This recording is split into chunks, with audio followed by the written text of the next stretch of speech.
Bem-vindos ao Tomos Revelados, um podcast no qual desmistificamos o RPG de mesa. Música, narração e tradução por Felipe Fuller. No episódio de hoje, o OSR deve morrer. Edição básica. Título original: The OSR Should Die, Basic Edition. Escrito originalmente por Márcia B. no seu blog intitulado Traverse Fantasy, em 29 de outubro de 2023.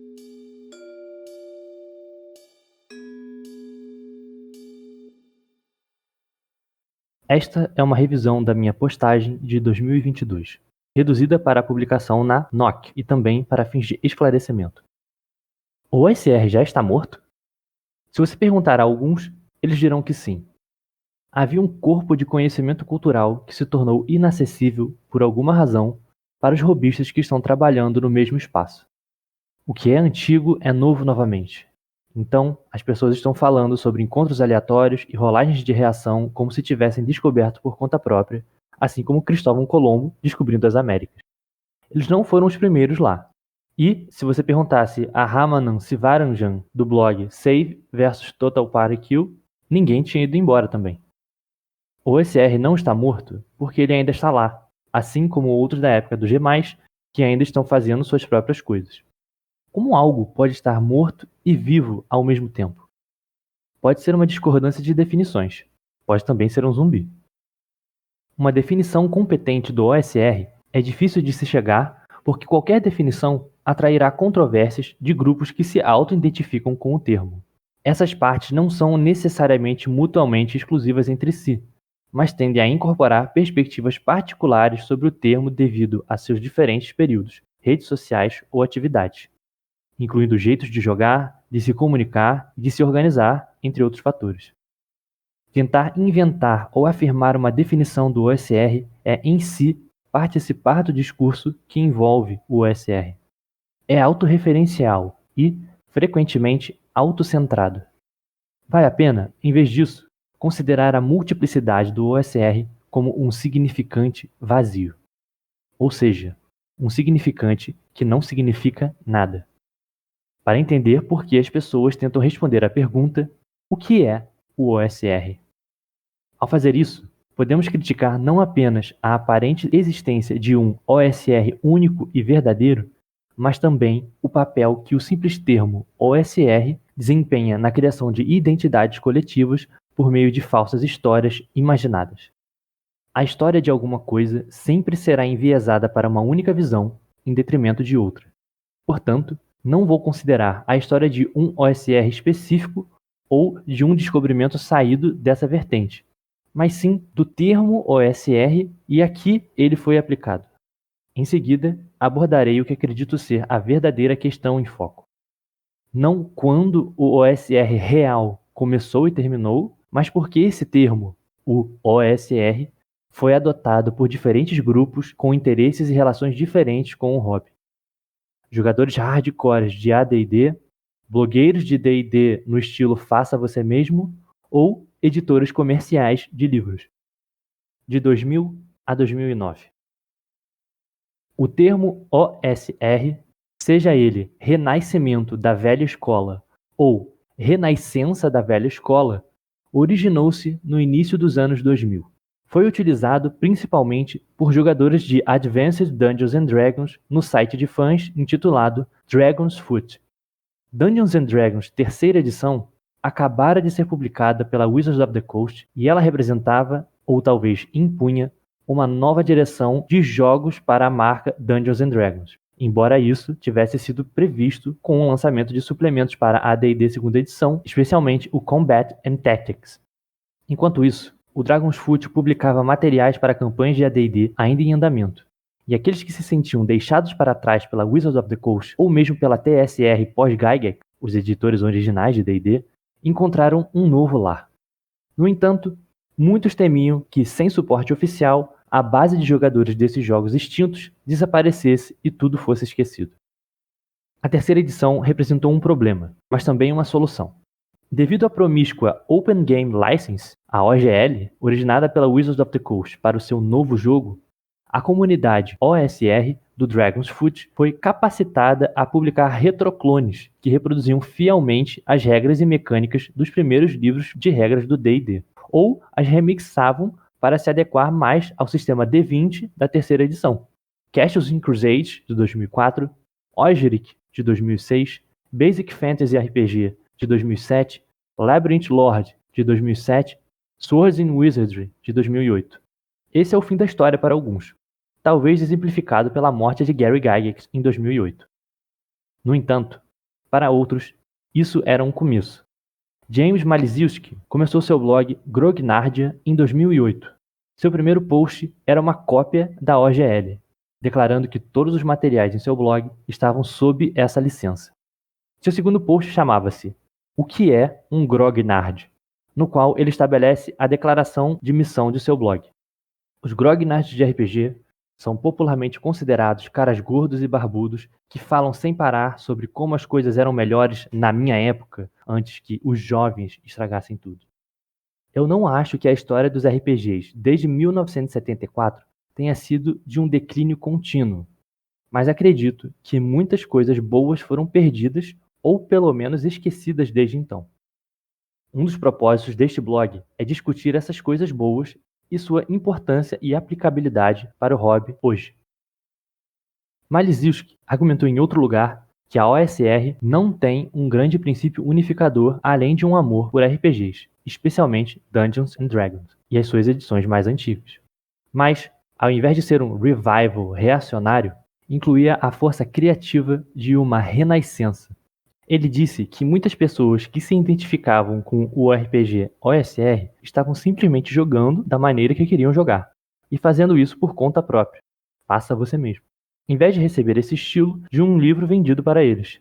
Isso é melhor representado pelo guia de Matthew J. Finch, intitulado Uma Rápida Introdução ao Estilo de Jogo Old School, que esboça princípios como arbitragens, não regras, a habilidade do jogador, não a habilidade do personagem, heróis, não super-heróis, e abandonando o equilíbrio de jogo. Muitas dessas máximas contradizem um ethos do jogo sancionado pela TSR e rejeitam os conselhos de Gygax em Advanced Dungeons & Dragons. Independentemente disso, devido ao fervor do movimento em se estabelecer, estavam sendo criados materiais que não eram retroclones, mas ao invés disso, obras completamente novas que, aparentemente, compartilhavam um ethos de design com aquelas edições de D&D mais antigas. O OSR ainda estava em sua infância, concluiu Maliziewski. E se isso tudo resultaria em uma renascença propriamente dita, portanto, ainda estava por se fazer. O artigo de Maliziewski não está isento de um olhar otimista. John B., de The Retired Adventurer, considera a renascença da velha escola como uma reinvenção romântica, não uma cadeia ininterrupta da tradição. Isso pode ser atribuído a uma mudança de foco em algum momento entre 1999 e 2009, de continuar jogando AD&D para jogar de acordo com o estilo específico que foi teorizado de tal forma em blogs e etc. No entanto, não é uma descontinuidade total. Desde o início, os primeiros membros do auto-identificado OSR adotaram uma abordagem faça você mesmo porque seus estilos de jogo não eram mais suportados por publicações oficiais de D&D. Sendo um movimento centralizado em uma única plataforma, não demorou muito para que um estilo de jogo único predominasse na cultura dessa comunidade. Ao mesmo tempo, esse estilo de jogo tem a aparência de algo redescoberto, ao invés de algo criado, com legitimidade derivada dessa aparente tradição. Não há sentido discutir onde uma linha divisória deve ser traçada entre um OSR real e um OSR falso entre 2000 e 2009, ou entre um suposto revival e renascença. Não apenas porque muitas das mesmas pessoas participaram do OSR até 2009 e do OSR para além dessa data, mas porque a tendência da OSR em se tornar um movimento e uma cultura existia desde o início. Sua origem, estritamente falando, não era nada de novo. Eram jogadores de AD&D, menos frequentemente de outras edições, rememorando publicações de D&D antes da terceira edição, ou mesmo antes da segunda edição.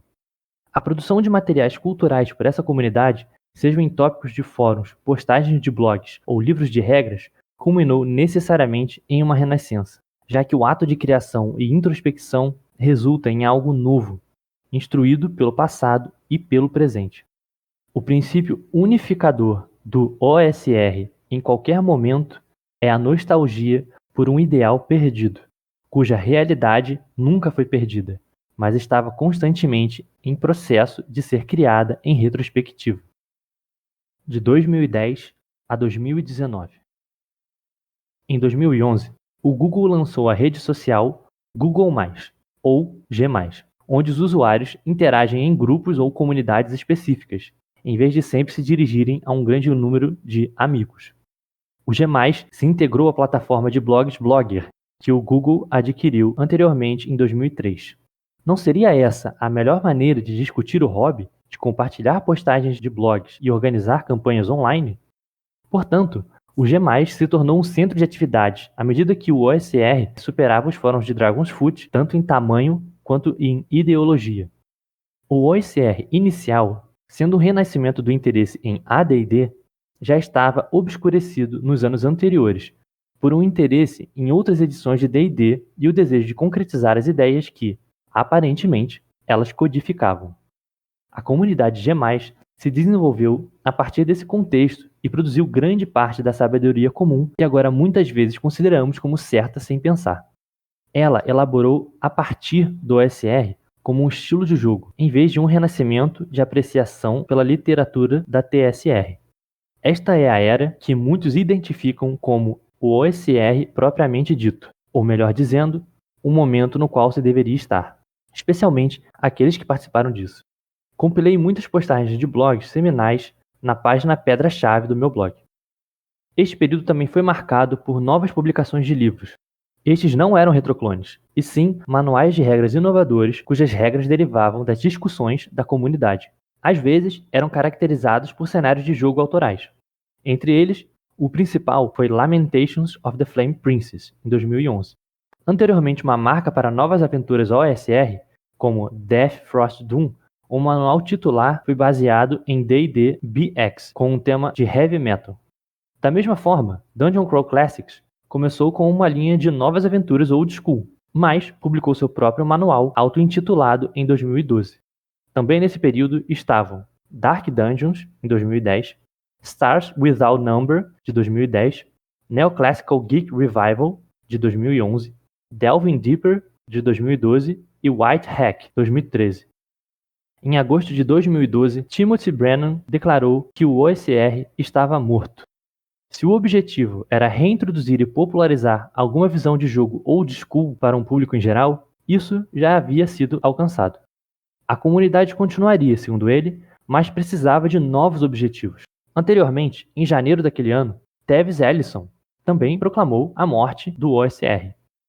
Tendo alcançado algum sucesso mainstream na publicação, ele via o novo objetivo como expandir o mercado consumidor para publicações OSR sem comprometer a sua visão, ao mesmo tempo em que também estava ciente dos fracassos do modelo de publicação tradicional que Gygax e outros tiravam vantagem.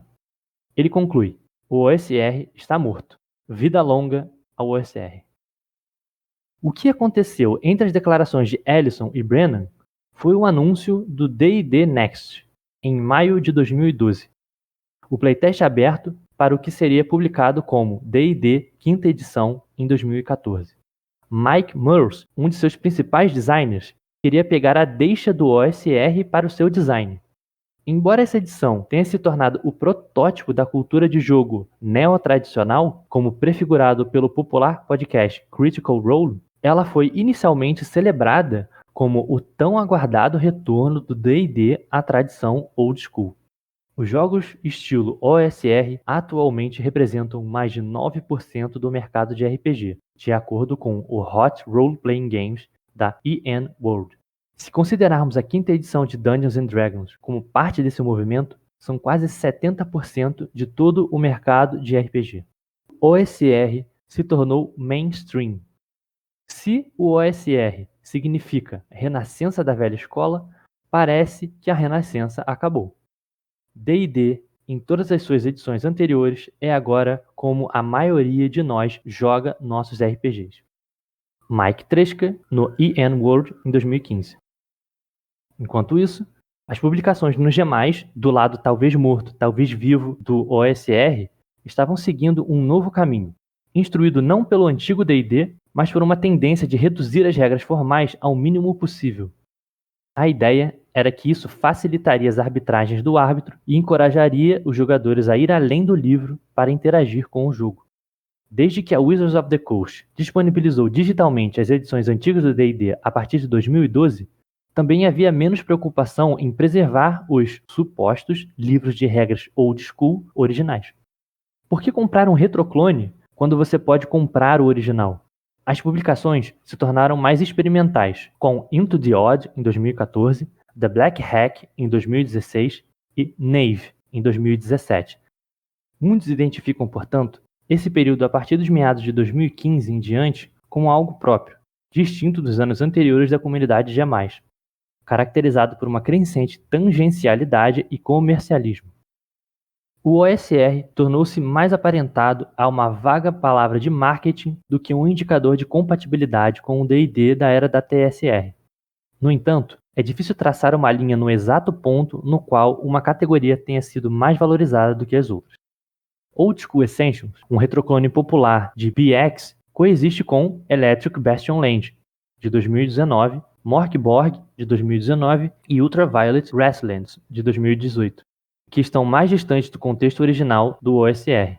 A única coisa certa é que o OSR tornou-se cada vez mais comercial e mais trabalhos estavam sendo publicados do que nunca. 2020 em diante. O fim? Em dezembro de 2018, o Google anunciou que encerraria o G+, em abril de 2019. Tendo servido como um ponto central para muitos blogs e campanhas online durante a década de 2010, a comunidade construída nessa plataforma se tornaria algo como uma galinha sem cabeça correndo em círculos. Poder-se-ia chamar este momento de um trauma coletivo para a comunidade OSR. Não porque causou transtorno de estresse pós-traumático a alguém, mas porque representa uma ruptura na passagem e reprodução do conhecimento cultural. Agora, não há um ponto focal para a discussão da comunidade. Os blogs estão mais isolados entre si, e existem comunidades pouco conectadas no Twitter, Reddit e pequenos fóruns. Muitos participantes nessas plataformas não têm ideia do que foi feito anteriormente. O acervo de conhecimento cultural, apesar de ainda estar online, é tornado inacessível pela falta de uma comunidade para propagá-lo. O mercado agora é a melhor maneira de transmitir grandes ideias, especialmente com a popularidade de materiais digitais e sua comercialização. Relacionamentos diretos entre membros da comunidade, que antes eram comuns, agora muitas vezes são mediados por meio de trocas indiretas de commodities. Essa não é uma questão moral, é apenas como as coisas são. Muitos membros da comunidade do G+, ainda não abandonaram seus blogs, assim como os usuários do Dragon's Foot não abandonaram o fórum quando o G+, apareceu. Novatos, assim como seus antecessores, se veem em descontinuidade com o passado recente e enxergam o OSR como uma comunidade há muito tempo desaparecida, em vez de uma ainda acessível e em desenvolvimento até hoje. Há um interesse crescente na comercialização, um princípio declarado de um suposto sucessor do OSR chamado Sword Dream. Mas ainda existem blogueiros blogando blogs e grognard ainda reclamando sobre os malditos jovens de seus fóruns e quase ninguém mais lê atualmente. Cada grupo interessado no estilo de jogo OSR se identifica de alguma forma com o OSR, ou pelo menos define sua identidade em relação ao OSR, mas de maneiras diferentes. O RPG OSR é uma revitalização do AD&D ou de alguma outra edição do jogo pela TSR? É uma renascença de novos materiais, como aventuras e retroclones compatíveis com esses jogos antigos? É um movimento de design orientado pelo mesmo ethos de jogo do início do D&D? É como pornografia, no sentido de que você reconhece quando vê? Ao invés de dizer que todas essas definições estão corretas, afirmo que elas estão todas erradas. Não porque haja uma definição verdadeira do OSR, mas porque o OSR não tem definição. A existência de qualquer suposto OSR é baseada em uma relação imaginada com o passado. Uma falsa história a qual se reivindica pertencimento. Esses primeiros grognards eram muito simples em suas vontades. Eles não gostavam da nova terceira edição ou, na verdade, de qualquer coisa publicada desde a saída de Gygax da TSR. À primeira vista, não há muito sendo feito por essas pessoas em um nível produtivo. Todos os materiais sendo criados eram, em sua maioria, aventuras e regras caseiras. Em vez de um trabalho introspectivo sobre o que eles gostavam desses jogos ou do que gostariam de ver mais sobre. Eles não precisavam muito mais do que isso. Por que precisariam? No entanto, as sementes de uma identidade OSR já estavam sendo firmadas.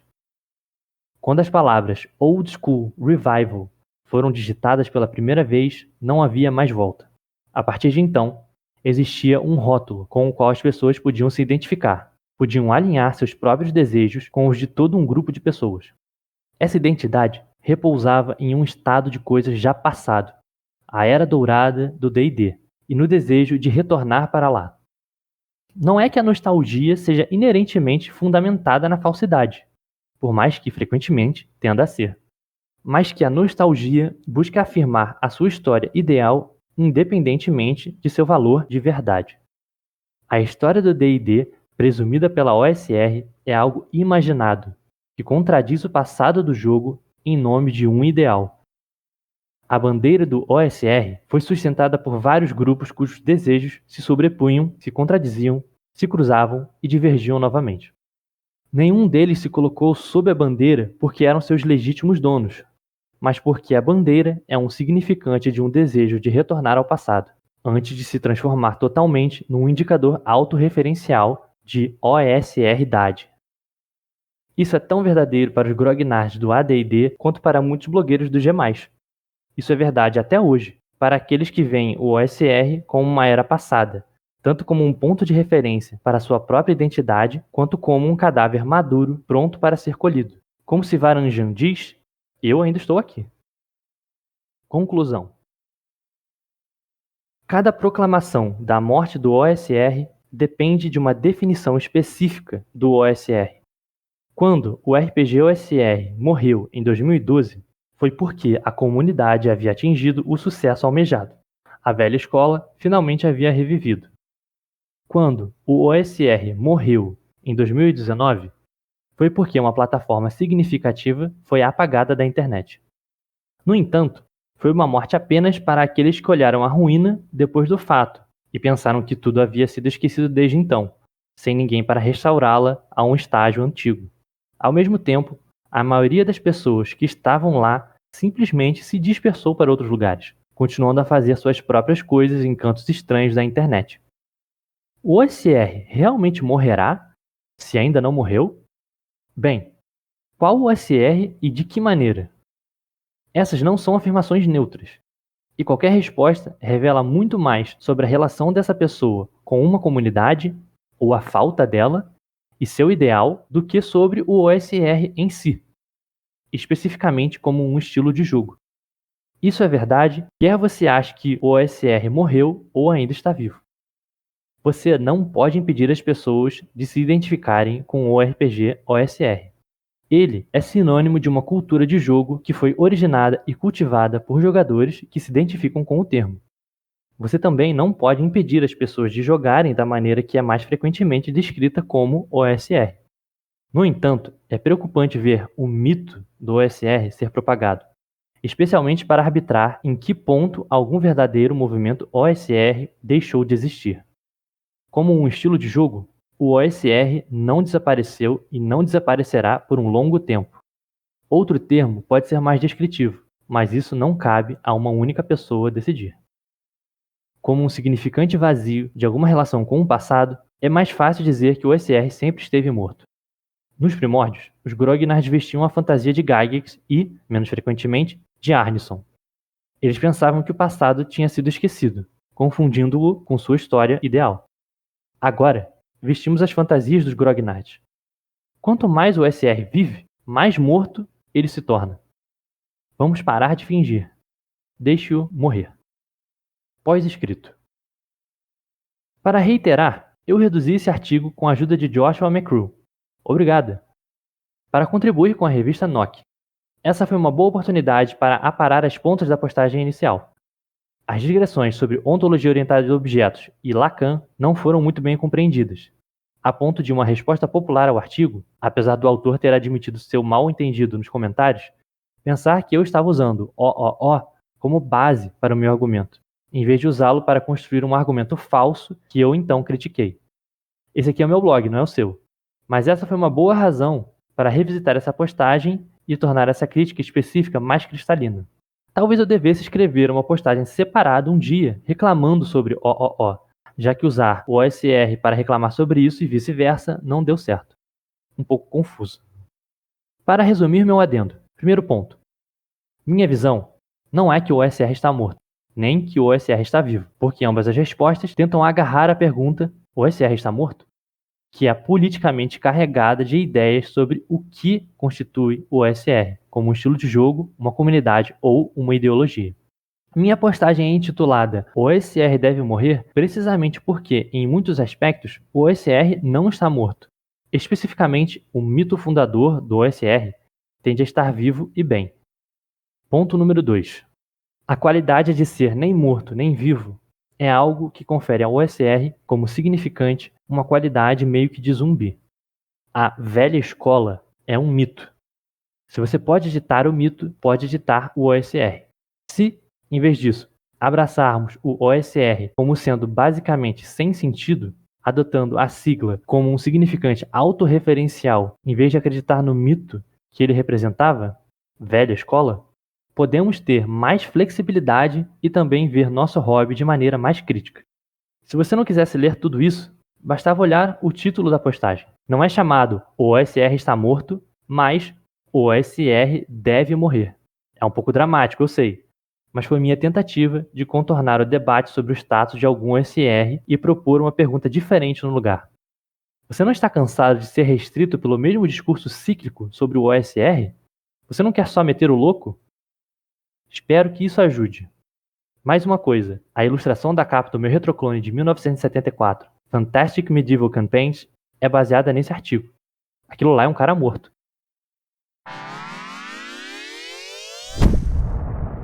Salve, salve pessoal, aqui é o Felipe. Vocês ouviram um texto da Márcia B e um pouco da história da OSR. E hoje comigo novamente está aqui o grande João, também conhecido como Ouroboros. E aí, João, beleza? Opa, obrigado, Felipe, por mais um convite. Tudo tranquilo por aqui. Maravilha. E hoje estamos aqui muito animados para falar desse texto, que eu e o João somos muito fãs da Márcia e do blog dela. É um tema que a gente já gosta bastante, né? E o que eu acho interessante, como vocês puderam ver, é que ela tem uma abordagem bem crítica de toda essa coisa da OSR. Acho que vai dar bastante pano para manga.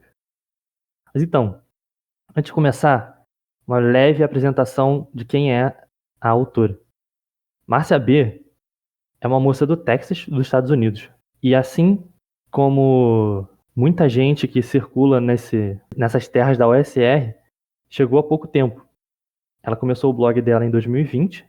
O que eu gosto dela é que ela se apresenta como tá lá no blog dela, uma pessoa que escreve sobre do-it-yourself elf games, ou seja, jogos de elfo, faça você mesmo, e que ela é uma freudomarxista, ou seja, ela junta os escritos de Marx com o de Freud, que é uma coisa que me apetece bastante. Assim, não sou um grande estudioso, nem de longe um grande estudioso dessas coisas, mas é uma abordagem que aparece bastante no texto dela e que faz o texto dela ser algo bem interessante de se misturar com RPG, porque tem uma abordagem, digamos assim, teórica de um assunto que às vezes as pessoas veem como um mero hobby, uma mera brincadeira, né? E ela leva muito a sério de um jeito interessante, fazendo altas discussões com temas que são, né, que aparentemente parecem bobos, né? Então, do it yourself elf games junto do Freud do marxismo é uma coisa que me chama a atenção, eu acho muito interessante.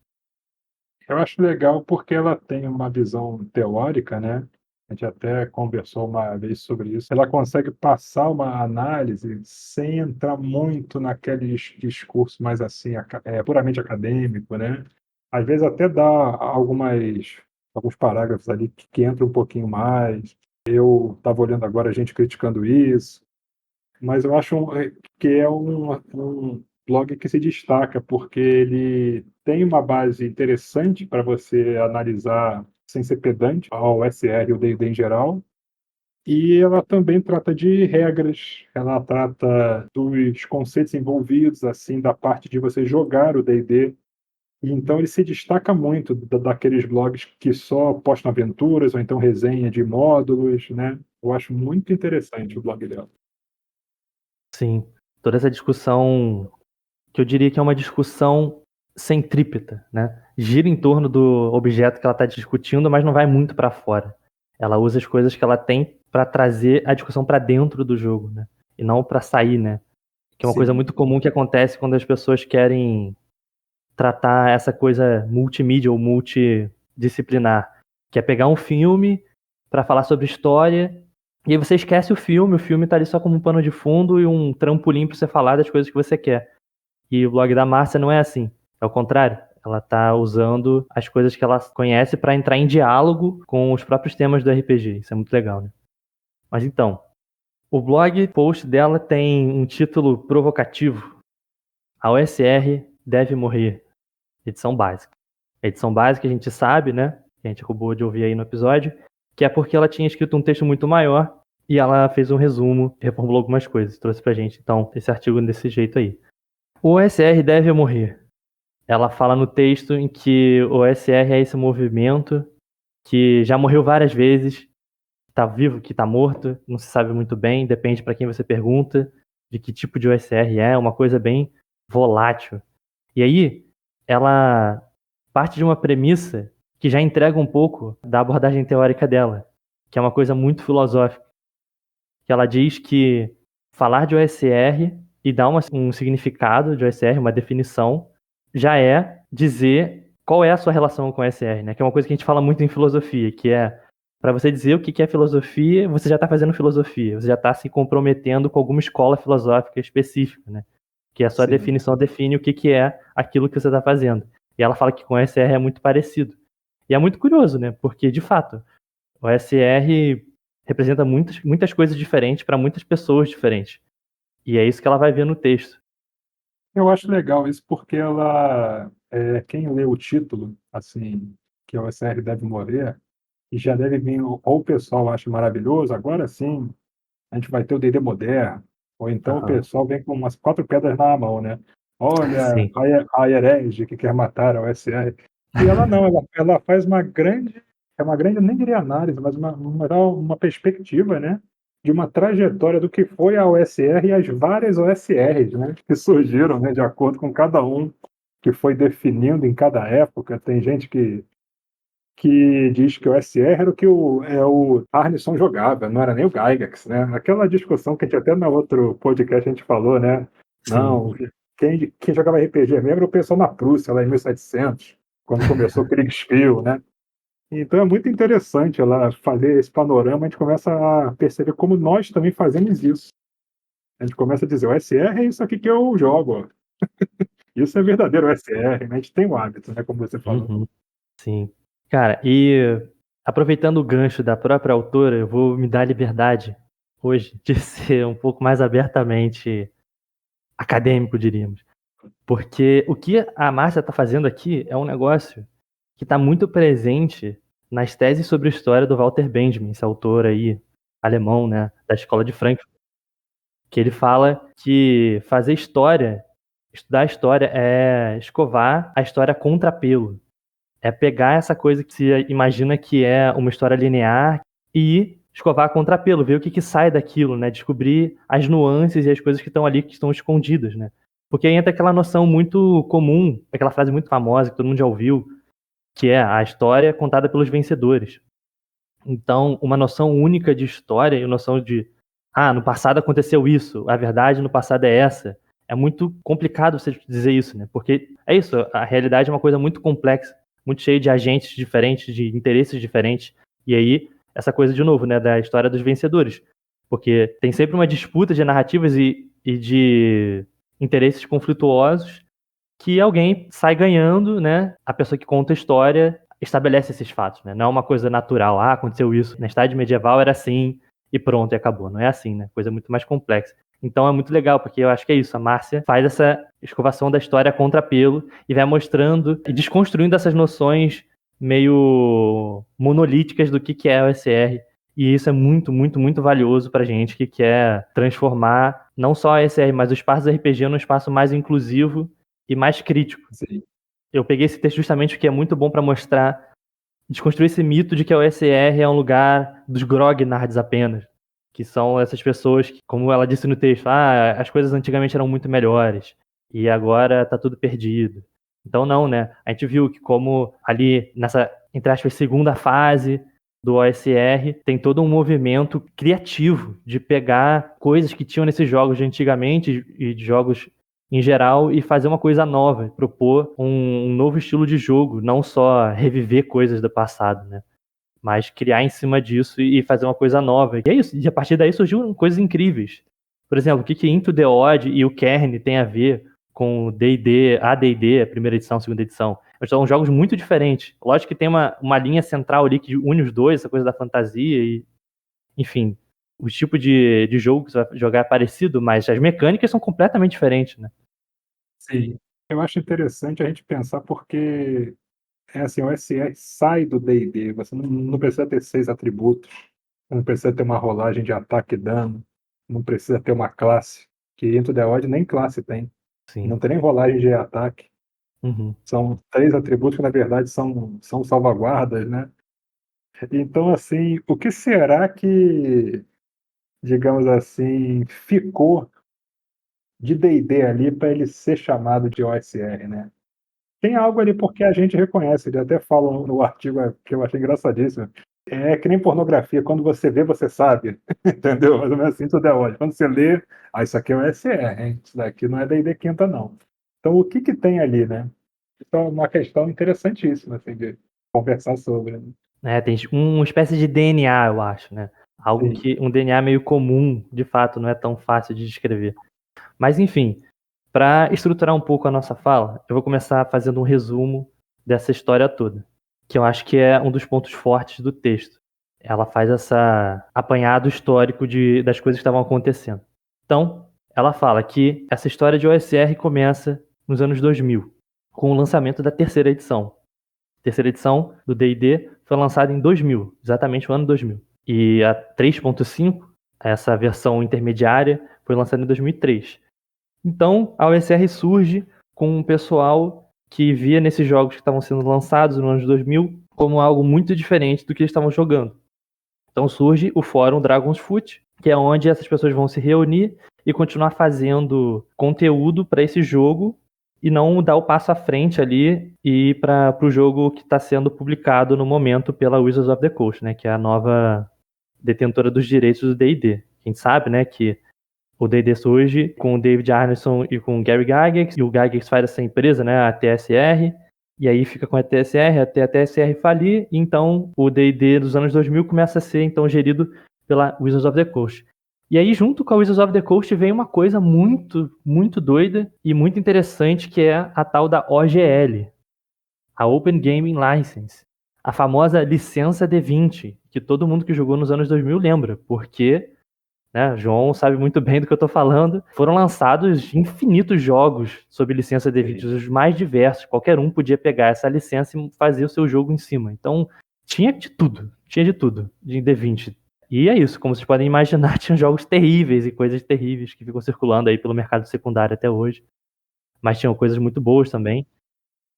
É até interessante porque pela idade que esse jogo tem hoje em dia, se alguém criar um retroclone, você que não criou, será que ele seria o SR também, do terceira edição? Justamente o jogo que gerou a OSR, né?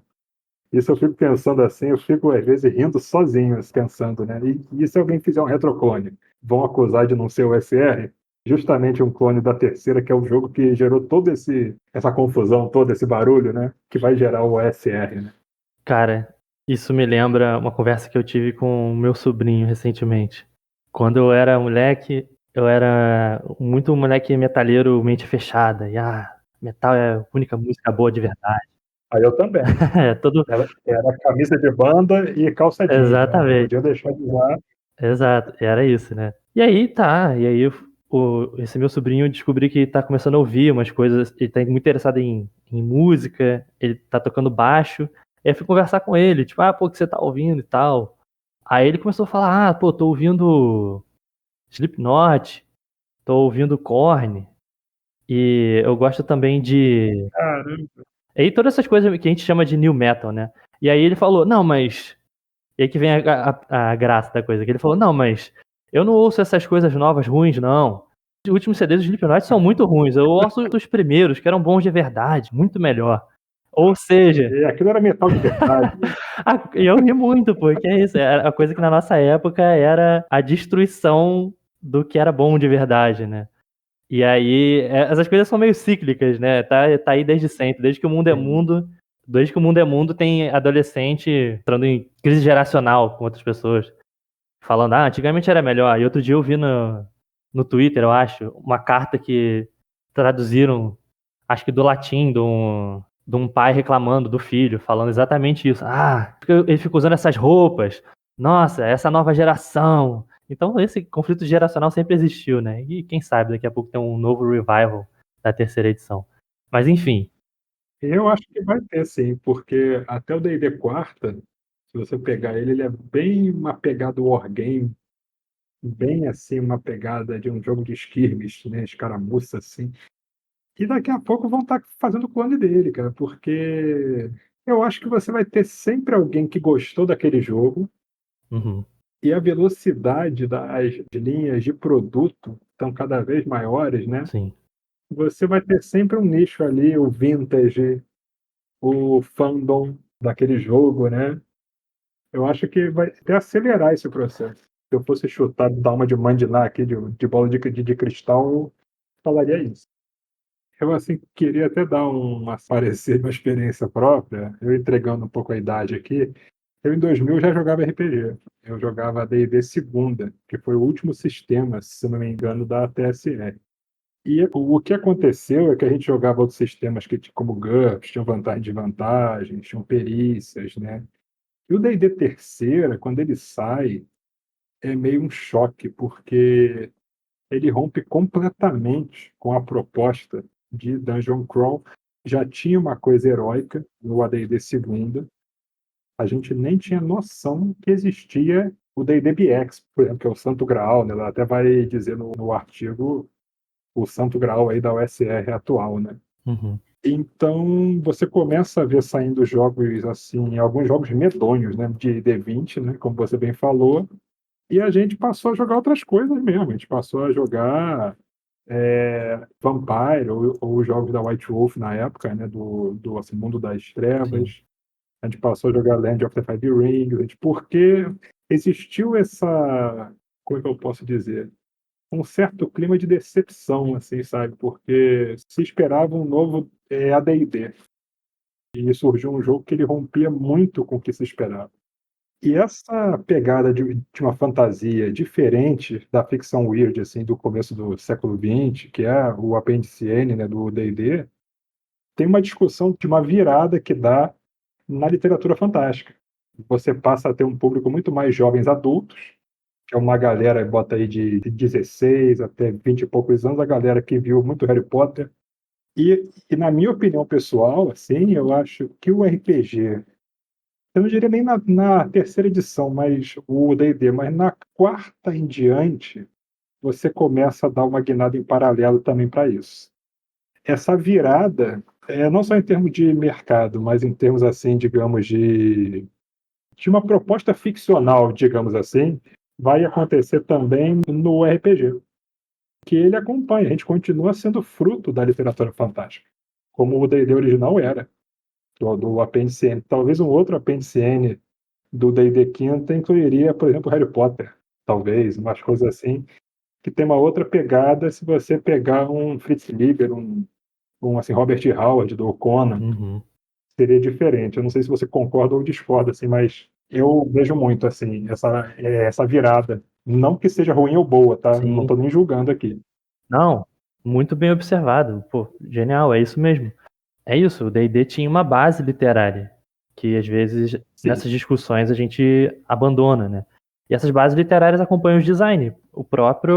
A mecânica que um monte de gente reclama, muitas das pessoas nem sabem de onde vem, que é spell slot. né? Espaços de magia diária. De onde vem isso, né? Vem justamente da Apêndice N. O D&D tentando simular um tipo de fantasia específica que estava lá, né? No Michael Moorcock, estava lá no Dying Earth, essas coisas. Então, a partir do momento em que o D&D vai virando o seu próprio gênero, ele começa a se autocomer, né? Ele começa a se retroalimentar e vira uma coisa meio, como é que se diz? Autorreferente. O D&D vira uma fantasia meio que autorreferente. A partir do momento que as pessoas começam a fazer cenários para D&D, aquilo vira o cenário de D&D. É lógico que os cenários de D&D, Forgotten Realms da vida, Mistara, essas coisas que estão sendo criadas com bases literárias, com as influências dos seus autores e tal. Mas como é um cenário criado para um jogo, e jogos têm mecânicas e certos funcionamentos, é lógico que você que está criando um cenário para um jogo está pensando nas mecânicas daquele jogo e vai adequar um pouco o seu cenário àquele jogo. O exemplo clássico. O meu mundo de fantasia não tem elfo, mas eu vou jogar D&D, meus jogadores gostam de elfo. Tá, então eu vou dar uma forçada de barra, ou não, né? Eu vou partir do ponto zero de que, tá bom, meu cenário então tem elfo. Sim. E daí perde-se esse link, como você falou, não é uma questão de bom ou ruim, é só, eu acho que é uma constatação mesmo do que aconteceu histórica, né? De que o cenário começa a surgir, então a base, assim, do lore do jogo não é mais essa base literária de antigamente, mas a própria base desses cenários. Então, esses cenários tomam um pouco o lugar do Apêndice N nesse sentido. Mas muito bem observado, muito legal isso que você falou. De como que essa base literária ainda existe, mas elas são outras. Até porque, né, cabe dizer que não é tão mais uma base literária, eu diria. Porque a gente sabe que no século XXI, no surgimento das novas mídias, o livro, romance, literatura não é tão presente, né, no consumo diário das pessoas. As pessoas gostam muito mais de filme, de série. Então, tem todo esse esforço, né, também, né, de trazer essas histórias antigas, por exemplo, né, adaptar o Wheel of Time para a série, adaptar o Silmarillion, não o Silmarillion, né, mas assim, adaptar o Senhor dos Anéis, o mundo do Senhor dos Anéis para série, para filme. Então, são outras mídias. E isso aparece muito forte, cara, recentemente, coisa bem recente mesmo.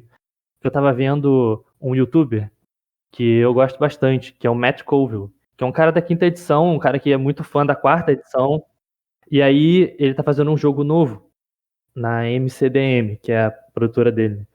E é um jogo em que ele mesmo diz que é um jogo tático de fantasia e que é cinemático. E acho que isso é Interessante. muito sintomático também. Chamar o seu jogo de cinemático. Por quê? Porque a gente está no século XXI e a gente está vendo num século onde a nossa forma de se relacionar com o conteúdo é uma forma muito visual ligada a esse tipo de arte, de cinema, séries. Então, a nossa linguagem da narrativa é uma linguagem muito guiada por noções de roteiro, de cinema, de série, a ponto dele dizer lá no jogo dele que o mestre, o termo para mestre, é director, diretor, como se fosse um diretor de um filme. E ele usa, né, para explicar como é que tá o playtest do jogo, dizendo que o diretor faz cortes, né, a coisa da edição do cinema. Então, na quinta edição já era assim, né? O jogo são encontros. Você monta uma aventura de D&D quinta edição pensando num conjunto de encontros, sejam eles lineares ou não. Mas você pensa em encontros, encontros de combate, encontros Sim. sociais. E aí, então, quando ele vai falar, o Matt Colville vai falar de como está estruturado o jogo dele, ele usa essas palavras. E não é por acaso, é de propósito, porque ele está chamando o jogo dele de cinemático, então ele diz: quando você vai de um encontro para outro, o mestre, que não chama de mestre, né, o diretor, faz cortes, né? Tem essa coisa de dar edição. Então, o mestre tem essa posição, na visão dele, de um pouco o condutor da narrativa nesse sentido cinematográfico, de escolher até onde a cena vai, o que é importante ressaltar naquela cena, e esse tipo de coisa. Então, olha só como mudou, né? Não é mais a literatura fantástica lá do Apêndice N, das primeiras edições, mas são os filmes, são as séries e as narrativas a partir da edição, né, de imagens sejam imagens mentais ou enfim. Eu achei interessante o que você falou, porque eu acho que também faz um pano de fundo para a gente discutir o artigo, porque tem uma outra influência, seria um apêndice, sei lá, X, apêndice D de digital, né? Que seriam os jogos digitais de videogames, porque Sim, eles começam tentando simular uma mesa de RPG, os primeiros jogos, até o primeiro Rogue, né? Que vai gerar os roguelikes, né? E eles começam a ser um gênero por si só. Uhum. Porque, por exemplo, você pega um Skyrim, ou um jogo mais recente, o Witcher, e você tem uma narrativa, um mundo aberto, mas que na verdade tem uma grande narrativa cinemática. Sim. Sua quest principal, né? No Skyrim você é um Dragonborn, no Witcher você tem aquela história principal que você pode até fazer side quest, não já diz, né? As quests que vão ocupar um tempinho ali, mas são menores, né? São paralelas ali à história principal. Isso aí talvez já fosse o cinemático, Uhum. enquanto o D&D, o OSR, ele propõe a mesa aberta muitas vezes. O Westmarch, né? Você tem um mapa e os jogadores estão largados ali naquele mapa. Uhum. O mundo acima da história do personagem, né? Tem muito isso. O Exatamente. mundo primeiro e os jogadores depois. Você não é um herói épico que você tem um destino traçado, entre aspas, já, que você vai seguir ali. Você pode fracassar ou não numa grande busca para salvar o mundo, né? Isso seria muito o cinemático, eu acredito. O épico, alguma variação disso. Mas enfim, seguindo então a linha do tempo que a Márcia faz, no final de 2009, entre 2008 e 2009, acontece então o fim do que seria a primeira fase da OSR. Gary Gygax morre em 2008 e acho muito auspicioso porque a quarta edição ela sai também em 2008. A quarta edição do D&D é lançada em junho de 2008, no ano de morte do Gary Gygax. Eu fico Caramba. imaginando, vocês aí ouvintes provavelmente estão pensando isso, né? Muita gente pensa assim que, olha só, D&D morreu mesmo. Gary Gygax morreu, saiu a quarta edição. Não é uma coincidência. E aí, essa primeira fase da OSR, então, tá ligada ao Fórum Dragon's Foot. Esse pessoal que queria continuar jogando a D&D, não queria jogar D&D terceira edição. Então, foi para um lugar alternativo, onde esse estilo de jogo e esses materiais podiam ser continuamente produzidos e compartilhados. Só que aí, a gente entra numa segunda fase, que é a fase de 2010 a 2019. 2011 tem uma coisa muito marcante no mundo do RPG OSR, que é o lançamento do G+, do Google+, essa rede social do Google, que não era que nem o Facebook, né, que você tinha uma timeline meio solta com seus amigos e tal, era uma espécie de fórum. Eu nem usei muito isso, né, acho que não pegou muito no Brasil, o G+. Eu nem usei nada, eu criei uma conta, vi como funcionava e nunca mais usei. Eu fiquei até surpreso quando eu comecei a mexer com SR um pouquinho, que o pessoal usava Google Plus, porque eu não conhecia ninguém que usasse Google Pois Plus, é, ninguém nem concebia. eu passei pela mesma coisa. Eu criei ali, dei uma olhada e falei, não tem ninguém aqui, ninguém usa isso. Sabe, pessoal do círculo próximo de amigos, ninguém usava. Então, acho que no Brasil não foi muito uma coisa. Acho que no mundo inteiro, né? Tanto que não durou muito, fechou, né? Mas o Google Plus, então, como você falou, e como a Márcia tá botando no texto, foi o hub, né? Foi o lugar onde essas pessoas do OSR se juntaram e fizeram dali a ágora, né? A ágora do OSR. Então, a partir de 2011, 2012, começou então uma efervescência muito grande sobre essa coisa dos RPGs old school. Então, 2012 para frente tiveram vários lançamentos de sistemas, né, e de módulos e de uma criação de uma cultura coletiva sobre o que era aquilo, né? Uma formação de uma identidade, lógico que, como a Márcia falou, uma identidade meio difusa ali, cada um tinha a sua experiência um pouco enviesada do que era, mas começou a se trocar muita informação. E aí, o que é legal é que justamente que além do Google Plus, o que está ali na adjacência, e o que é importante também para o blog do Tomos Revelados aqui, é que surgiu o que a gente chama também de blogosfera do OSR. Um grande número de blogs, como a Márcia coloca, o Blogger foi comprado pela Google, então tinha uma integração do Google Plus com essa plataforma de blogs. Então era muito fácil juntar as duas coisas e fazer ali do Google Plus o lugar onde as pessoas estavam compartilhando seus próprios textos, suas próprias ideias. Nisso, então, surgiu muita coisa. No meio disso surgiu o D&D Next, né? Que é essa versão playtest da próxima edição do D&D, que seria a quinta, saiu em 2012. Em 2014 saiu o D&D quinta edição, já faz muito tempo, né? Vai fazer 10 anos. A edição mais longa do D&D, talvez. E daí, então, dali surgiu essa segunda onda da OSR, que começou a conquistar um espaço comercial. Os produtores começaram a lançar seus sistemas, seus suplementos, começou a se criar essa coisa do retroclones, né? O Lamentations of the Flame Prince foi uma coisa que marcou muito essa época, como o clone do BX. Então, além de criar retroclones, as pessoas estavam criando aventuras novas, módulos novos, não para os sistemas antigos, mas para os sistemas retroclones, para os sistemas recentes. Então, começou ali a se criar coisas novas de fato. Só que aí, no começo de 2019, tem o fim do G+.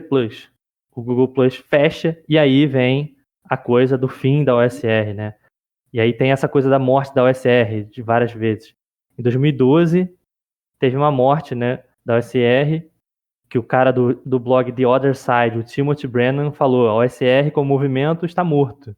Porque se a ideia da OSR era trazer o estilo de jogo old school, seja lá o que isso for, para o mainstream, então o objetivo foi atingido. Então a OSR morreu em 2012. Só que ela morre de novo com o fim do Google Plus. E agora é uma morte um pouco diferente, porque o fim do Google Plus marca o fim de um espaço de trocas, um espaço da comunidade.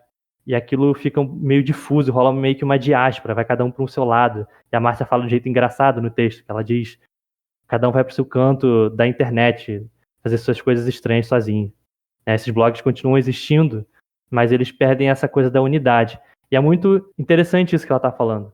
Que justamente nem todo mundo está nas redes sociais, no Twitter, essas coisas, e essas coisas não se conectam tão bem quanto uma comunidade mais centrada, como um fórum, como essa rede social que era um pouco de fórum também. E então, justamente, aí falo de novo sobre o Tomos Revelados, que é a ideia de tentar trazer um pouco de unidade, ainda mais para o Brasil, que a gente não viveu essas coisas, né? Porque aí a gente chega na pós-OSR. No texto ela fala sobre isso. 2020 para frente, tem essa era do que seria uma pós-OSR, uma terceira OSR, que vive, então, nessa coisa de tentar reviver o que as outras pessoas estavam tentando reviver, né? Um revival do revival. Porque se ele morreu supostamente em 2009, a gente está fazendo um revival, né? Que ela até brinca. Agora a gente está fingindo que somos os Grognards. Os Grognards fingiam que era o Gary Gygax e a gente finge que são os Grognards. Então é a cópia da cópia. E lembra muito aquela história do teu sobrinho, né? O New Metal, né? Parece que assim, agora D&D terceira que é de verdade, né? Vocês da quinta aí, Sim. é um paralelo muito forte, assim, né?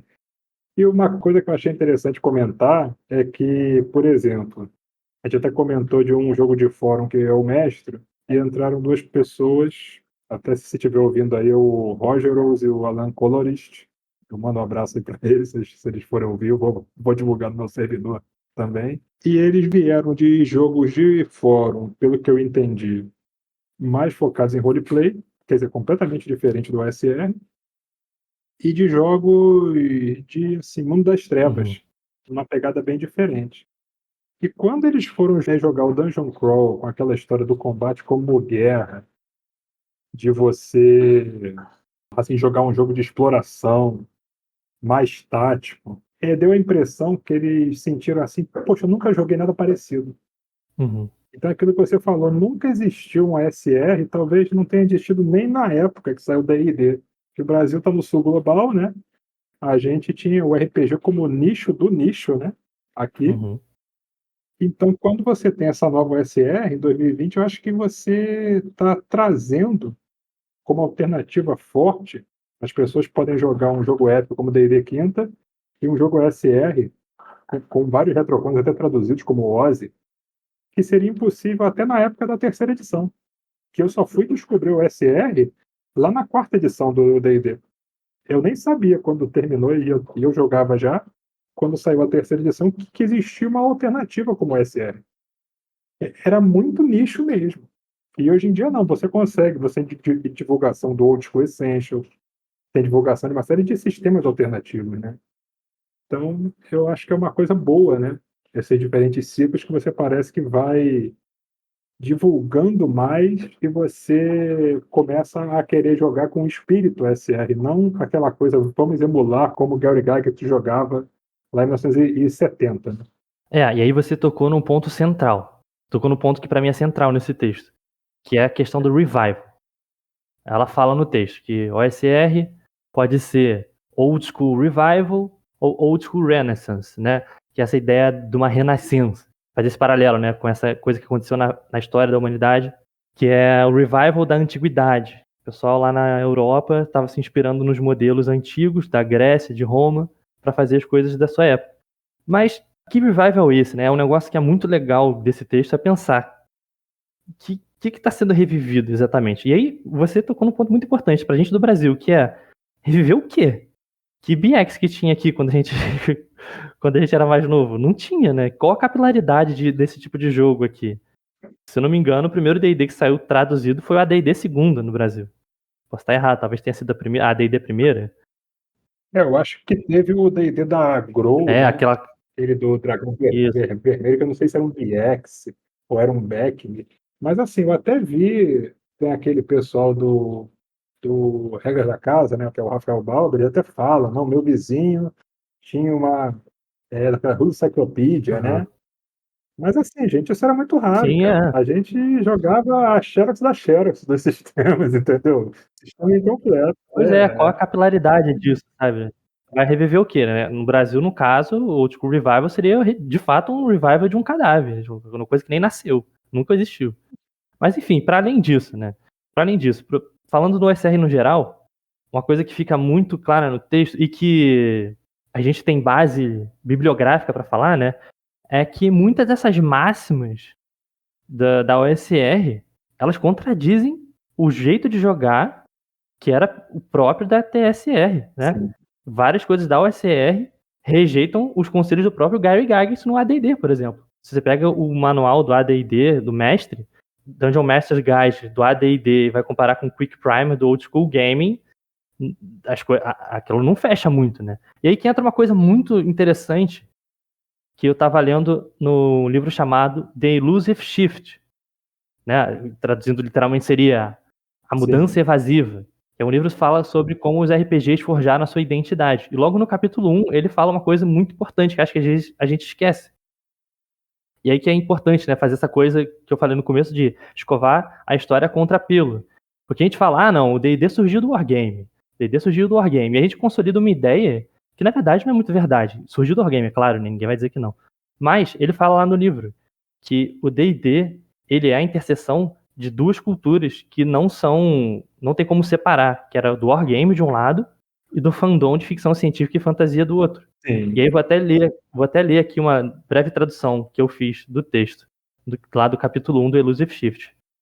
O autor fala assim: o que as primeiras fontes em torno do jogo revela é que essas duas filosofias eram equiprimordiais, derivando dessas culturas pré-existentes, e que os jogadores originais de D&D se inspiraram igualmente em ambos os campos. A teoria e a prática dos primeiros jogos de RPG surgiram da reconciliação confusa dessas duas culturas. Então, o que eu estou querendo dizer aqui, né? Que a gente criou, para usar também o próprio termo que a Márcia fala no texto, criou-se um mito do que é OSR, ou do que é o D&D antigo, do que é a forma de jogar antigo. E como ela mesma diz lá no final, e que não aparece tanto nessa versão do texto que ela colocou, né, no Basic, é que a noção de mito, ela dá conta dessa coisa da origem de alguma coisa, né? Nas sociedades pré-capitalistas, elas faziam essa coisa de tentar organizar as relações sociais de um povo, né? Você elege heróis, seus valores importantes, então o mito tem uma centralidade cultural que serve para organizar, então, as pessoas em volta de uma tradição. E aí que entra também uma citação que ela faz no texto, que fala que a OSR, então, é uma reinvenção romântica da tradição, daquilo que é antigo, não uma cadeia ininterrupta dessa história. Então, olha isso, olha como isso também está muito apagado, né? O que apareceu no Elusive Shift. Porque no Elusive Shift é isso. Tem o Wargame de um lado e tem a cultura do fanfic ali, da galera que curtia ficção científica, que se juntava para ler livros e jogar jogos que eram parecidos com uma coisa mais de interpretação.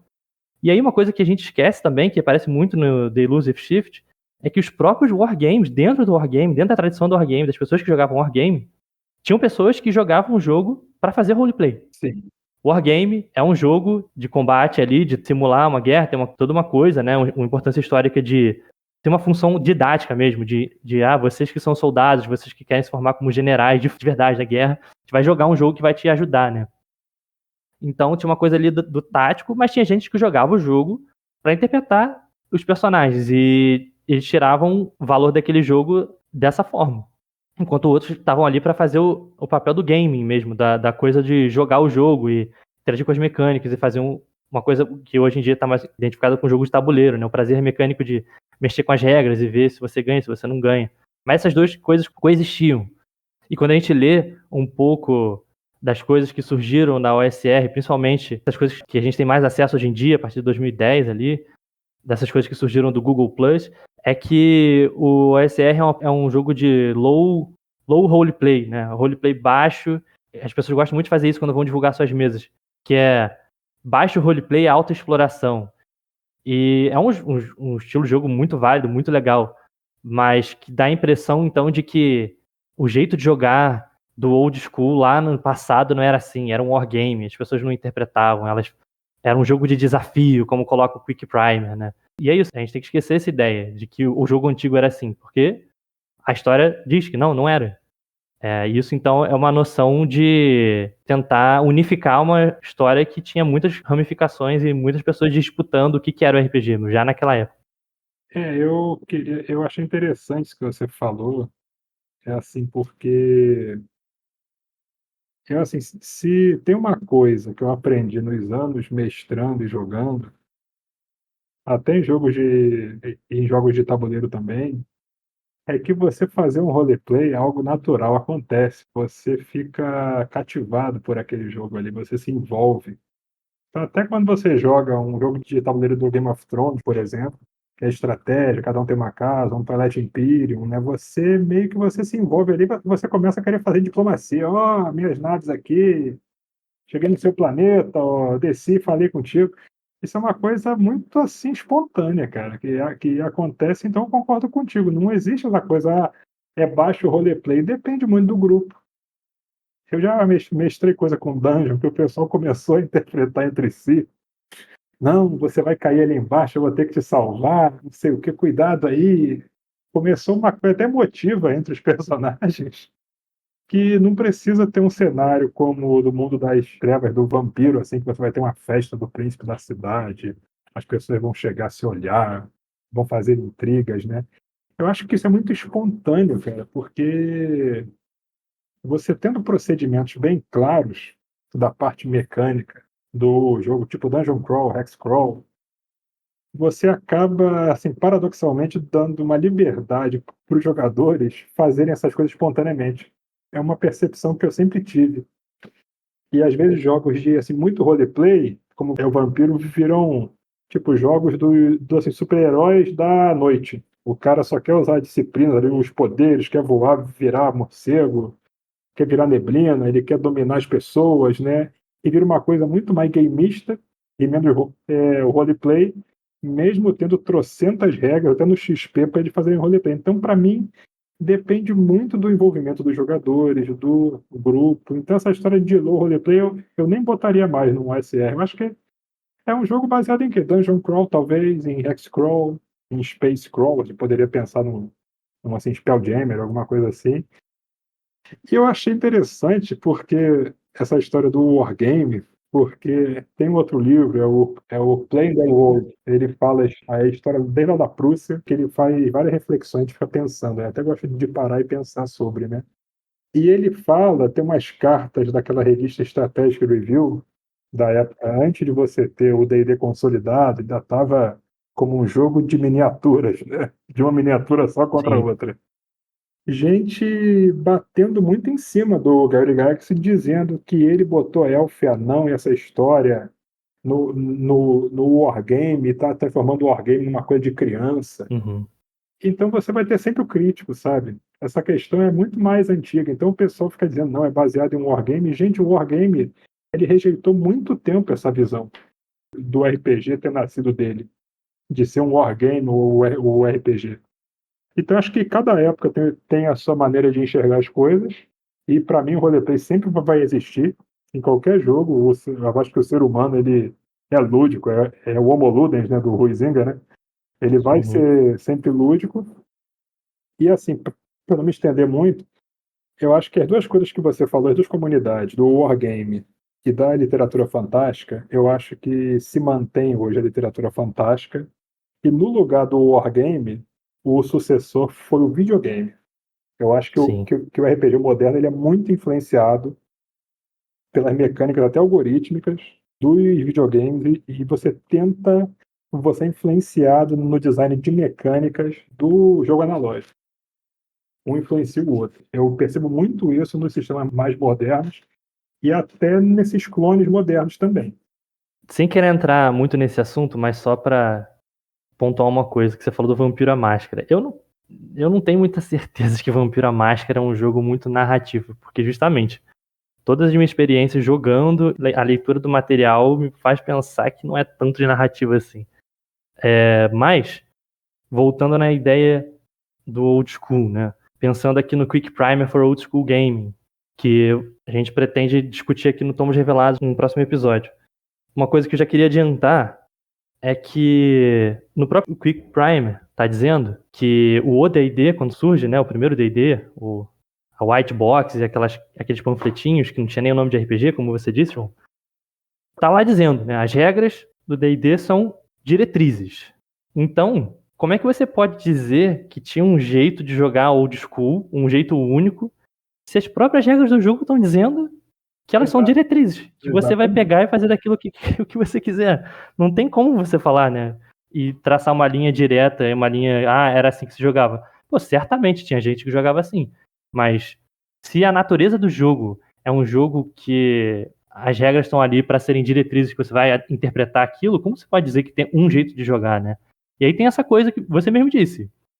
Se o D&D então é um jogo que tem uma dinâmica social, que é a junção de pessoas e fazer um jogo social sobre conversa, a dinâmica do jogo é uma dinâmica de conversa, ele já está apontando para uma coisa que é cada um vai trabalhar seu personagem de jeito diferente.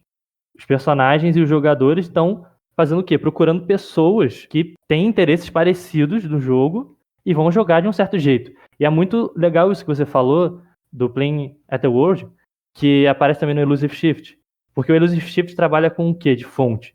Ele trabalha o que era publicado na época, que eram essas zines, esses Sim. materiais secundários. E aí você vai lendo aquelas coisas, vai vendo a confusão que gerou quando o D&D saiu. Porque não era igual na nossa época que você jogava, ia pra internet e você já trocava ideia com as pessoas e começava a se formar um consenso ou é isso, né? Coisa que acontece muito no Twitter, não um consenso, mas um debate muito fervoroso entre as pessoas e já está estabelecido. Isso demorava, né? Demorava meses. D&D saiu, as pessoas lá em cada um das suas cidades, seus pequenos núcleos de RPG jogavam, e aí as pessoas escreviam esses textos e falavam, a gente jogou assim, era assim que a gente jogou, a gente interpretou essa regra dessa forma, e acontecia coisas muito loucas. Um exemplo muito maravilhoso que eu achei nesse livro é que tinha uma galera que jogava no MIT, nos Estados Unidos. Sim. E que essa galera do MIT era muito o que a gente está falando da coisa do wargame, no jogo do desafio, blá blá. E aí eles se encontraram com pessoas que jogavam no outro lugar. E aí tinha gente que tinha um cara que tinha um personagem que era um mago. Atenção, não estou falando errado, um mago de nível 1000. E aí o cara ficou louco, o cara da MIT ficou louco. Como assim o jogo de nível 1000? E aí começou a falar, né? Não, porque como tem um personagem de nível 1000, não, o jogo tá muito solto. Isso aí não tem desafio nenhum. Então, cara, olha isso. Se tem um lugar que as pessoas jogam, o personagem vai nível 1000 e outro que as pessoas mal passam nível 5 porque elas estão morrendo, como você pode dizer que D&D era jogado assim, um assado, sabe? E esse tipo de coisa acontece até os dias de hoje. Não é assim que funciona? Do tipo, os RPGs são pequenas ilhas. E é uma coisa que não é muito centralizada. O RPG funciona um pouco assim, né? Você faz o seu grupo de RPG, você joga do jeito que você aprendeu a jogar, ou que você aprendeu a gostar de jogar, e você junta essas pessoas e joga. E raramente, hoje em dia com a internet mais acessível, tá um pouco diferente, né? Mas até muito pouco tempo atrás era assim, você jogava com um grupo até não poder mais, você jogava com o seu grupo de amigos e tal. Tanto que teve essa grande coisa que aconteceu com muita gente, eu incluso, que era, jogava com um grupo de pessoas, esse grupo de pessoas desistiu de jogar RPG, acabou, você não joga mais RPG. Sim, isso aconteceu comigo Porque também. jogar RPG significava. Pois é, não, e acontece até hoje, tenho certeza. que as pessoas jogavam com um grupo de amigos, estavam ali para jogar, essa coisa do jogo social, né, um encontro social, jogar com seus amigos, e a partir do momento que aquilo acabou o grupo de RPG. Então, o RPG tem essa natureza, a natureza volátil, de você jogar um jogo que é descentralizado, não tem uma definição verdadeira do que é jogar RPG, uma coisa que a gente discutiu no último episódio, né, João? Falando que tem gente que adora falar como que tem que ser jogado, mas na prática não é isso que acontece. Na prática é essa coisa das house rules, tem o tempo inteiro, né? Por exemplo, um conhecido meu que jogou comigo, jogava a quinta edição e odiava que o personagem podia morrer. Então ele falava, tipo, olha, na minha mesa não morre, você não morre. Então a house rule dele era fazer um jogo mais heróico, no sentido de nem a morte poderia acontecer, a gente tá ali pra ver a história desse personagem e tal. Isso vai dizer que isso é errado? É tipo, não, pô. É o jeito que a pessoa gosta de jogar e ela adaptou as regras pra isso. E eu acho que o lado arte do RPG, eu acho que tem muito, ele toca muito isso que você falou. Que assim, cada grupo, cada mestre, cada jogador vai ter uma visão diferente, ele vai alterar regras, entendeu? Então, no final, não é que seja uma coisa tábula rasa, uma tela em branco, mas assim, isso é uma coisa que deixa o hobby muito vivo. É diferente de um jogo de tabuleiro que você até pode customizar, mas você tem um manual, tem um tabuleiro fixo, né? Você não vai produzir peças. E não tem essa cultura de jogo, né, João? O jogo de tabuleiro não tem essa cultura de jogo de modificar. As pessoas torcem muito o É, nariz pra esse tipo de coisa, né? Quer jogar como o designer criou, porque o jogo tem uma coisa de que é balanceada ali. E você começar a botar o house rule, as pessoas pensam assim, então você sabe mais que o designer, você é mais game designer que o designer. você tem um culto ao designer, que no RPG até tem, mas não tem tanto, na minha opinião, assim. Eu acho que justamente a questão é que, na minha visão, o RPG, ele transforma um pouco todo mundo que tá jogando, principalmente o mestre, em designers também. Ser mestre de RPG Sim. é ser um pouco designer. Porque, de novo, tá nas regras lá do primeiro RPG de todos os tempos, que as regras são diretrizes. Você cria o jogo a partir do que você interpreta das regras, do que você quer fazer com o jogo. Dado isso, dado esse ponto de partida, é um jogo que um pouco da dinâmica dele é fazer game design. Então, se você está fazendo um encontro de combate, você quer, como por exemplo o Miguel, né, o Mink Dente, ele estava me contando uma sessão do playtest dele, no qual os personagens iam enfrentando um monstro que tinha vários tentáculos, e ele quis fazer uma coisa meio Final Fantasy, meio combate no estilo de RPG, e aí ele pensou, podia ter uma coisa para ressaltar isso, né, de que os tentáculos do bicho agem sozinhos. Então, olha só, você já tá fazendo game design, você já tá criando um monstro que funciona de uma certa forma, de repente você bota HP nos membros, bota HP no negócio, você já ia fazer game design, né? Então o RPG funciona assim, eu acho. Sim, e eu acho assim que eu não vou discutir NSR também, que eu acho que daria um episódio inteiro, talvez a gente discuta, né, um dia. Mas assim, eu achei curioso que assim, quando você pega um sistema NSR como o Kern, como eu peguei, e você pega um módulo clássico do D&D antigo, né, e você começa a adaptar, é justamente isso, você começa a fazer um game design, né, e você primeiro fica feliz que você consegue adaptar, né, naquele mesmo espírito, né, mas depois você percebe que você criou uma terceira coisa, aquilo ali nem é o NSR do kernel, nem é o módulo clássico, você criou um módulo seu, entre aspas, né, inspirado, né, Uhum. naquele módulo clássico. Você começa a ler os módulos clássicos e as aventuras em geral como uma espécie de visões de design de uma ou mais pessoas criando aquilo, e você começa a pensar os sistemas como uma espécie de uma visão compartilhada de uma comunidade, como ela jogava a partir daquele período. Eu não quero fazer assim uma antropologia lúdica aqui não, mas assim, eu senti muito isso quando eu fui fazer esse trabalho, eu continuo fazendo, né. Você começa a ler um módulo Cavernas do Caos, por exemplo, como uma maneira Gygax de você jogar e pensar um jogo. Você pega o módulo B4, a Cidade Perdida, a Ilha do Pavor, você começa a ver como é que o Moldvay jogava. E assim até os módulos, as aventuras mais recentes. Você começa a pensar, eu peguei um de vocês, né, que você e o Miguel fizeram da mina dos anões, né, esqueci o nome agora, do da They dug da too deep. e você começa a ver, tem assim vários elementos ali que você pode reconhecer de jogos que vocês jogaram antes, de videogames que vocês jogaram antes, como você falou do Final Fantasy. Então acho muito fascinante, assim, a gente poder ter esse contato, né, ter esse aprendizado, né, cara, você pegar o módulo clássico e você você pode até criticar, não concordar, mas você ter o acesso a esse conhecimento consolidado ali, você poder jogar aquilo em uma mesa, para o pessoal perceber como é que é a maneira Gygax de jogar, a maneira Arneson, a maneira Moldvay, né. Então isso é uma coisa que me tocou muito, assim, quando eu fui fazer. Eu esperava só adaptar e, na verdade, aprendi um monte de coisa. Cara, exatamente. E eu acho que é isso que é um dos pilares centrais pra mim na graça do OSR. Porque o RPG tem uma história gigante. Tem muita coisa que foi lançada.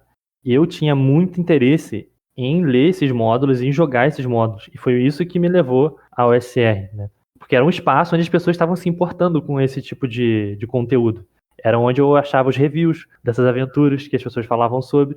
Porque num mundo onde está saindo sempre novas coisas, tem sempre essa coisa do consumismo, né? Que a própria SR caiu um pouco, como diz a própria Márcia ali, né? Sim. Quando o SR começa a ficar mais comercial, final de 2015 e tal, e cai nesse lugar que, vamos jogar a coisa que tá lançando, né? Qual é a coisa mais, a hotness, né? A coisa que já tá ali, acabou de sair, tá prontinha, saiu do forno, vamos jogar, jogar as aventuras novas. Então o D&D Quinta Edição funciona muito nesse sentido, né? É um lógico de mercado da própria Wizards of the Coast, do Magic, The Gathering, do D&D, que é o quê? Lançar sempre coisas novas. O Magic the Gathering, quando eu comecei a jogar, lançava uma edição a cada, sei lá, 6 meses, um ano. Agora tem que ter edição a cada 3 meses, alguma coisa assim. Tá sempre saindo alguma coisa, porque a gente tem esse apelo psicológico, né? De tipo, o que é novo é legal, o novo ninguém tem, o novo é novidade, então vamos comprar a novidade. E eu ficava pensando justamente o contrário, que poxa, é legal, beleza, tem várias coisas legais saindo, D&D Quinta Edição é lindo, os materiais são maravilhosos, pode comprar o livro e ficar só olhando, assim, que acontece muitas vezes, né, já que, são livros gigantes, você não vai ter tempo de jogar tudo, mas enfim. Eu queria jogar essas coisas antigas, todo mundo falava, nossa, tem essa aventura aqui de 1982, marcou época, todo mundo jogou nessa época, foi muito legal. E, além disso, esse aspecto modular, que é muito legal que se perdeu um pouco, né? Não é muito da cultura de jogo do D&D da quinta edição. Porque D&D quinta edição você vai jogar essa ideia de que tem um livro que tem uma aventura de nível 1 ou 10, que é muito legal, mas não é uma coisa que dá pra jogar toda hora, né? E os módulos do AD&D, do D&D Basic, essas coisas têm esse aspecto modular, né? O próprio nome dizia, né? São módulos. Então, esse aspecto de quebra-cabeça, de você montar o seu jogo com vários módulozinhos, várias revistinhas, várias zines de 20, 30, 40 páginas e fazer o seu próprio jogo assim, é uma experiência que te permite fazer um jogo muito legal quando você pensa em mundo aberto, coisas desse tipo, né? E eu acho interessante, assim, como que eu acho que a gente hoje em dia, assim, propõe uma mesa nova. Eu digo assim, é inspirado em OSR e NSR, é inspirado que é o que eu trago para aquela mesa. Mas aí se uma pessoa trouxer, ele pode jogar um sistema como o Kernel, como o DDBX mesmo, e a pessoa trouxer uma carga de roleplay, eu acho que a gente mestrando, a gente consegue deixar um espaço para ela explorar isso, e continua sendo um jogo inspirado em OSR. Então, essa maturidade, sabe, eu acho que é o mais bonito da coisa, porque da mesma forma que você lendo o módulo clássico, você aprende e toca aquele estilo antigo, quando você faz uma mesa com diferentes estilos, você consegue tocar também, cada um ali coloca o que trouxe, né, de bagagem naquela mesa e o jogo flui. Eu acho que o mestrado tem muito nesse lado arte, assim, sabe, de você pegar a experiência de cada jogador e você conseguir consolidar em algo ali fluido, em algo divertido para todo mundo, né.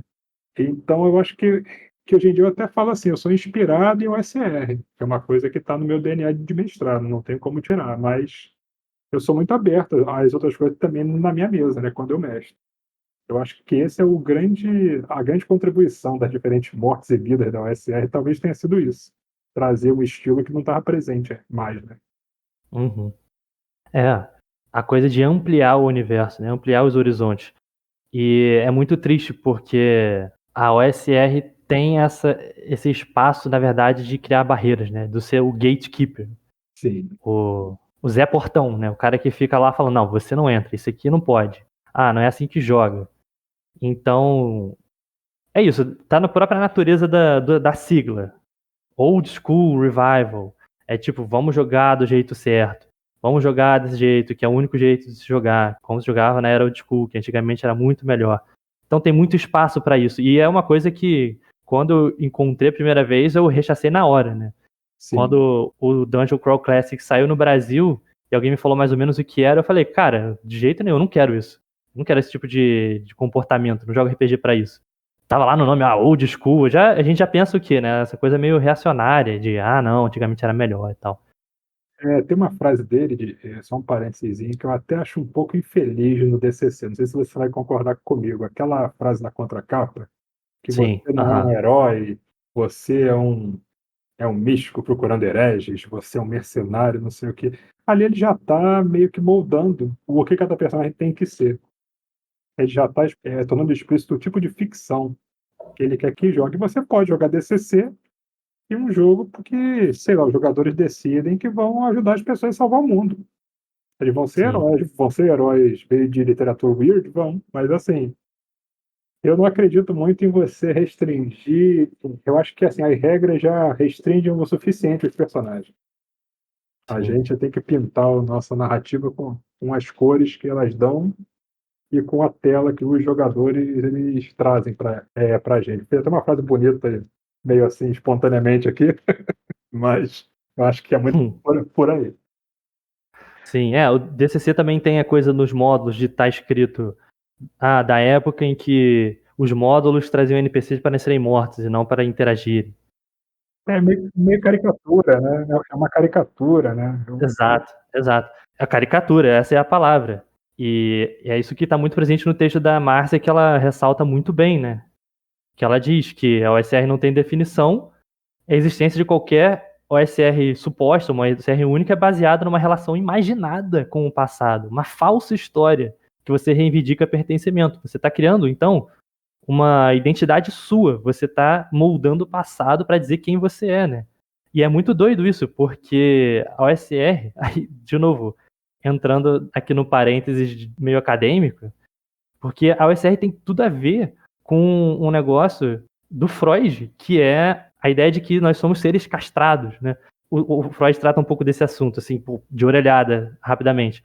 Que a nostalgia, então, como a Márcia própria fala, né? A nostalgia, ela não é inerentemente fundada na falsidade. Antigamente era bom. E isso é obrigatoriamente falso. A questão não é essa.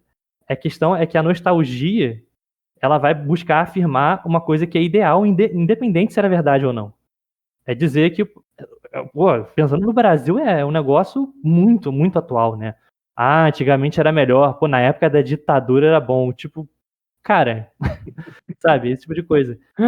E aí, enfim, aí entra essa coisa do Freud, né? Que é o sintoma do ser humano, principalmente o ser humano, o homem moderno, é que quando a gente cresce, quando a gente entra no mundo da linguagem, a gente faz isso por uma perda, que é uma perda meio fundamental, faz parte de se tornar um ser humano que fala e que interage com outros, que é essa perda de uma sensação de completude que a gente tinha quando era muito bebezinho, muito criança, quando a gente se achava só uma coisa no mundo, como todas as outras. Não tinha muito limite entre o que sou eu, o que é o vaso de planta, o que é o meu pai e minha mãe. A gente é uma coisa só, amorfa, todo mundo junto. E aí, quando o bebê vai lá e se olha no espelho, ele se reconhece como alguma coisa separada, um individual, aí danou-se, né? Você começa a perceber que os seus pais têm desejos, que eles não vivem só para tratar de você, eles têm interesses que são outros, que não são só você. Sim. E aí você se vê meio perdido no mundo e tendo que dar conta da sua própria existência. E aí, então, surge essa coisa do mito, né?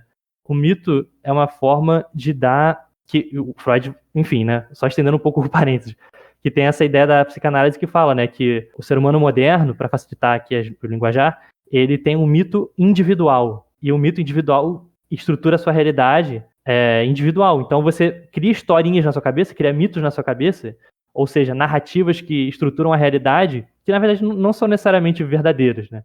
E é uma forma de se proteger do caos que é a vida, do caos que são as coisas, porque a realidade não faz sentido. A gente dá sentido para ela. Então, quando você cria um mito que estrutura tudo que aconteceu no passado e fala como é que era exatamente, era assim, era assado, você está estruturando a sua vida e dando um significado a ela e, né, e falando, é assim que eu vivo, esses são os meus valores e tá tudo muito bem. Só que qual o problema disso? Que aí, voltando de cabeça aqui na coisa do SR. Cara, o problema disso é o dogmatismo. Sim. O SR, o RPG old school é lotado de dogmatismo. É assim que joga, é assim que faz. E esse texto é perfeito para fazer isso, desconstruir, falar, olha só, isso que você está falando é uma projeção, você está projetando impressões suas ou de um grupo de pessoas por uma coisa que não necessariamente é verdade, né? Então, é isso, quando você está falando do que era o passado, você está falando muito mais do que é você, do que você gosta, do que de fato do passado. E para fazer estudo do passado, tem que fazer o quê? Olhar os fatos, olhar o que tem de registro, ouvir as pessoas que estavam lá, num plano geral, né? Não só tipo, o meu avô falou que na ditadura era muito bom, então deve ser. E aí tem até um tweet famoso lá do cara do Choque de Cultura que fala: bota na provinha, ó, fonte, meu avô, pra ver se você vai receber certo na sua prova. Não é assim que Eu, faz história, né? eu acho que essa discussão, cara, daria até um episódio, porque desde que eu comecei a jogar, eu percebi assim que essa coisa de você criar um personagem, você interpretar em mundo imaginário, é algo muito mais profundo e você poder experimentar outros personagens diferentes do que você pensa em ser, essa capacidade de você ter essa experiência em um mundo imaginário seguro, você não vai estar matando ninguém real, né, coisa assim. E num dungeon crawl é uma coisa muito mais profunda e muito menos trivial do que o pessoal pensa, porque entra até um pouquinho de psicodrama, eu entraria, eu não vou entrar aqui, mas não só psicanálise, mas na psicologia analítica do Jung, né, tem uma série de discussões que, na verdade, eu assim, vou arriscar, assim, cuspir uma tese, né, como o pessoal diz, né, cuspir uma tese aqui agora. Uhum, Eu acho que tem um aspecto até terapêutico, cara, porque quando a sim, pessoa consegue trabalhar isso em um jogo imaginário, com os amigos, coletivamente, é meio aquela história de você contar a história na fogueira, né, tem uma coisa assim de uma tribo, né. E isso eu até diria que me ajudou muito na minha adolescência, que é uma época conturbada, acho que ajudou a todos nós, né, porque, sim. a gente passou muitas horas da nossa adolescência jogando RPG.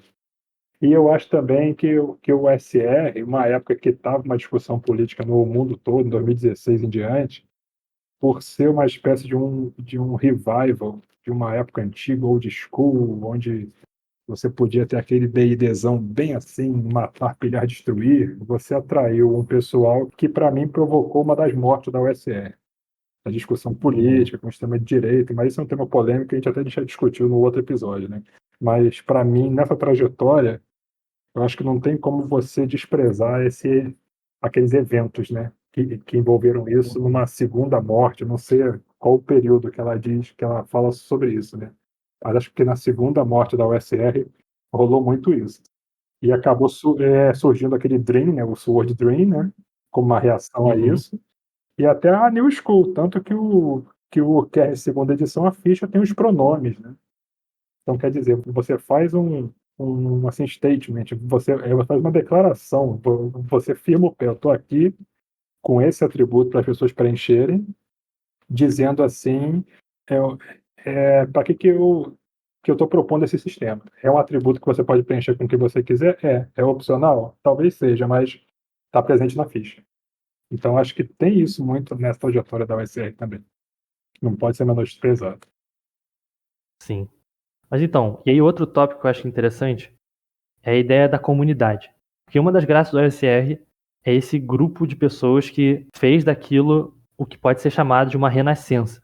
A renascença, ela traz essa ideia de criação. Você não está só copiando o passado, mas você está trazendo para o presente, fazendo daquilo algo interessante. E essa é a parte boa da OSR, né? Não é a parte de idealizar o passado e botar o passado como um modelo ideal e tentar aplicar o passado no presente, mas se inspirar em coisas que de repente não foram perdidas ou que eram legais ficaram para trás e trazer e falar, olha, isso aqui é legal. Se a gente misturar isso com aquilo, como é que faz, né? Então, a ideia da comunidade que tinha no Dia Plus, eu acho que era uma coisa que é muito interessante de você olhar, né? Porque, como eu disse, o RPG, a minha experiência no RPG passa muito por essa ideia de grupos meio apartados entre si. E é muito legal ver uma comunidade construindo juntos, do próprio Iniciativa RPG que teve aqui pouco tempo atrás aqui no Rio, que é eventos mesmo, e botar o pessoal para se encontrar e jogar e trocar essa ideia. Porque o RPG é muito legal, esse tipo de jogo é muito legal você construir junto com outras pessoas. E Acho que é desperdiçar um pouco do poder dessa mídia, você jogar só com aquelas pessoas que você conhece. É claro, eu não tô querendo ditar regra, mas a ideia que eu queria chegar é que tem essa disparidade, né? De um lado, tem a RPG como uma comunidade, e uma coisa que é muito mais presente nos dias de hoje, que é o RPG enquanto um grupo de consumidores. Ao invés de um grupo que está em volta de uma troca cultural, fortalecendo laços ali, formando uma espécie de coletivo mesmo, de pessoas que têm ideias parecidas e que têm interesses parecidos, agora nós somos um grupo de consumidores, a gente, como bota lá no próprio texto da Márcia. O mercado é a melhor maneira de transmitir grandes ideias. Se você tem uma ideia boa, vai passar pelo crivo do mercado. E a gente sabe que o crivo do mercado não é a melhor coisa para produzir artes maravilhosas e tal. O mercado tem um interesse econômico e financeiro. E é lógico que, estando num cenário muito pequeno do RPG, que é um negócio super de nicho, você consegue, né, fazer uma transição legal de vender manuais de coisas interessantes. Mas se o crivo é esse, muita coisa se perde, né? Se perde justamente a ideia de uma troca mais orgânica entre essas pessoas, né? Porque na nossa época tem essa ideia de que a rede social ela é um espaço de socialização, só que ela é um espaço de socialização muito limitado. Porque eu fico pensando, por exemplo, essa qualidade meio de TikTok das redes sociais atuais, ela tem essa coisa de gerar conteúdo que é feita para ser consumido e ser efêmera. Você vê um meme, passa 2 minutos, você já esqueceu o meme que você viu, então a cultura evolui, você vai fazendo um consenso, mas é difícil traçar, então, essas raízes de onde tá vindo essas coisas, né? O meme, ela se perde ali no mar de coisas. Quem criou esse meme? Não importa muito. Então, isso é muito legal, na verdade, né? Porque fala de uma coisa... Essa coisa do meme é muito interessante porque fala de uma coisa coletiva, uma coisa de tipo, eu me lembro aquele meme o meme do Pernalonga comunista, né? Que é o Pernalonga abaixando a mãozinha e falando, seu não, nossa. Então, o meme tem essa coisa legal de ser uma coletivo, mas é uma coisa meio difusa também, né? A rede social propicia confusão, distorção, né? Todas as coisas de fake news. E que justamente leva um pouco, às vezes, para você ler as coisas sobre RPG e imaginar como é que era no passado e ficar só nessa, né? Ficar no assunto da semana, qual o discurso que tá rolando no Twitter, o que eu devo me olhar, quem eu devo me atacar, eu tenho que estar do lado da OSR ou contra o OSR, e a discussão crítica se perde um pouco, né? Porque não tem o quê? Um lugar que seja bom para fazer essas discussões, porque, convenhamos, Twitter não é o melhor lugar de jeito nenhum para fazer discussões, seja elas quais forem, né? É a rede social feita para causar debates interminados. A pessoa tem limite de caracteres, essas coisas. E aí tem uma construção de uma identidade, acho que começa um pouquinho com a história da cultura geek, né? Quando vira um filão de mercado, porque antigamente jogava RPG, ninguém era da cultura geek, não existia esse Sim, conceito, né? E aí você tem gente, é até muito comum em jogos de tabuleiro, né? O cara compra 100 jogos de tabuleiro e joga um a cada exato. ano. E o RPG tem também uma galera assim, o cara tá discutindo o SR e tal, que tem a posição política, mas você vai ver quantas vezes o cara joga, são mínimas. Então, assim, é o que eu falei sobre o blog da Márcia, que me chama a atenção, eu gosto muito, que ela tá discutindo o jogo em si. Não adianta você discutir sobre o jogo sem você jogar, que a tua discussão vai ser meramente especulativa. A gente quer jogar. Eu Uhum. acho que sem a atividade do hobby, você cria um negócio até meio dissociativo, assim, uma coisa muito louca. Você começa a discutir que a regra tal deveria ser diferente, que o jogo bom era o da época do Gary Gygax, mas você joga quantas vezes, gente? Você está jogando em alguma mesa para você ver acontecendo com as pessoas de hoje em dia, com gente de várias idades, como o Discord permite que a gente jogue online, para você ver o que está rolando ali com aquelas regras, como elas ficam vivas e elas se desenvolvem ali naquela mesa. Isso eu acho que é que nem você discutir história da arte sem você nunca ter ido no museu, assim, seria mais ou menos equivalente. É legal você falar isso, né? Porque eu lembrei também, tipo, como que surge a história da arte. A história da arte surge com um cara, o Winkelmann, lá da Alemanha, que ele gostava de esculturas da Grécia. E aí ele fez todo um tratado sobre como era a arte da Grécia, que era uma arte assim, arte assada, uma arte meio minimalista, porque é uma arte da forma do corpo, das estátuas preto e brancas. não tem cor, e vocês que estão ligados já devem estar sabendo onde eu quero chegar com isso, né? Que é, o cara criou uma teoria baseada num pressuposto falso, porque a gente viu, né, depois de um tempo que essas estátuas gregas, elas eram na verdade coloridas. Sim. Elas perderam a tinta com o tempo, sobrou essas estátuas que a gente conhece hoje. Mas muito do que a gente conhece da história da arte é baseado nesse cara e nas ideias desse cara que tinha uma concepção errada do que era. Então, de novo, né, a ideia de como que a leitura do passado informa o que você acha dele e o que você acha do presente, né? E aí, talvez o último tópico dessa discussão, que eu novamente fico pensando no Walter Benjamin, essa coisa da história, né?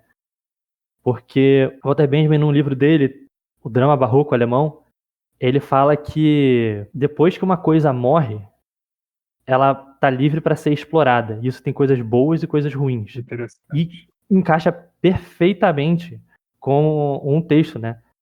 A própria Márcia fala, usa essa metáfora que é um cadáver maduro pronto para ser colhido. Então, é isso. A partir do momento que, por exemplo, uma pessoa morreu, como aconteceu recentemente, né? Uma pessoa morreu, ela era super contra uma coisa. Um exemplo bobo. Ah, eu odeio maçã. Meu Deus, eu vivo para destruir todos os pomares de maçã. Eu não gosto de maçã. E a pessoa morre, a partir do momento que ela não tá ali para se defender e para falar das coisas dela, ela tá livre para ser explorada e para a pessoa pensar em cima do que era essa pessoa, qual era a posição dela. Então, a ideia que aparece no texto, né, que o cadáver pronto para ser explorado, ela traz coisas boas e coisas ruins, por quê? Porque primeiro, é isso, pensa numa tumba aberta, a tumba tá aberta. Você pode ir lá e usar aquilo de formas novas, que tipo, elas não tem mais as conexões necessárias com as coisas, né?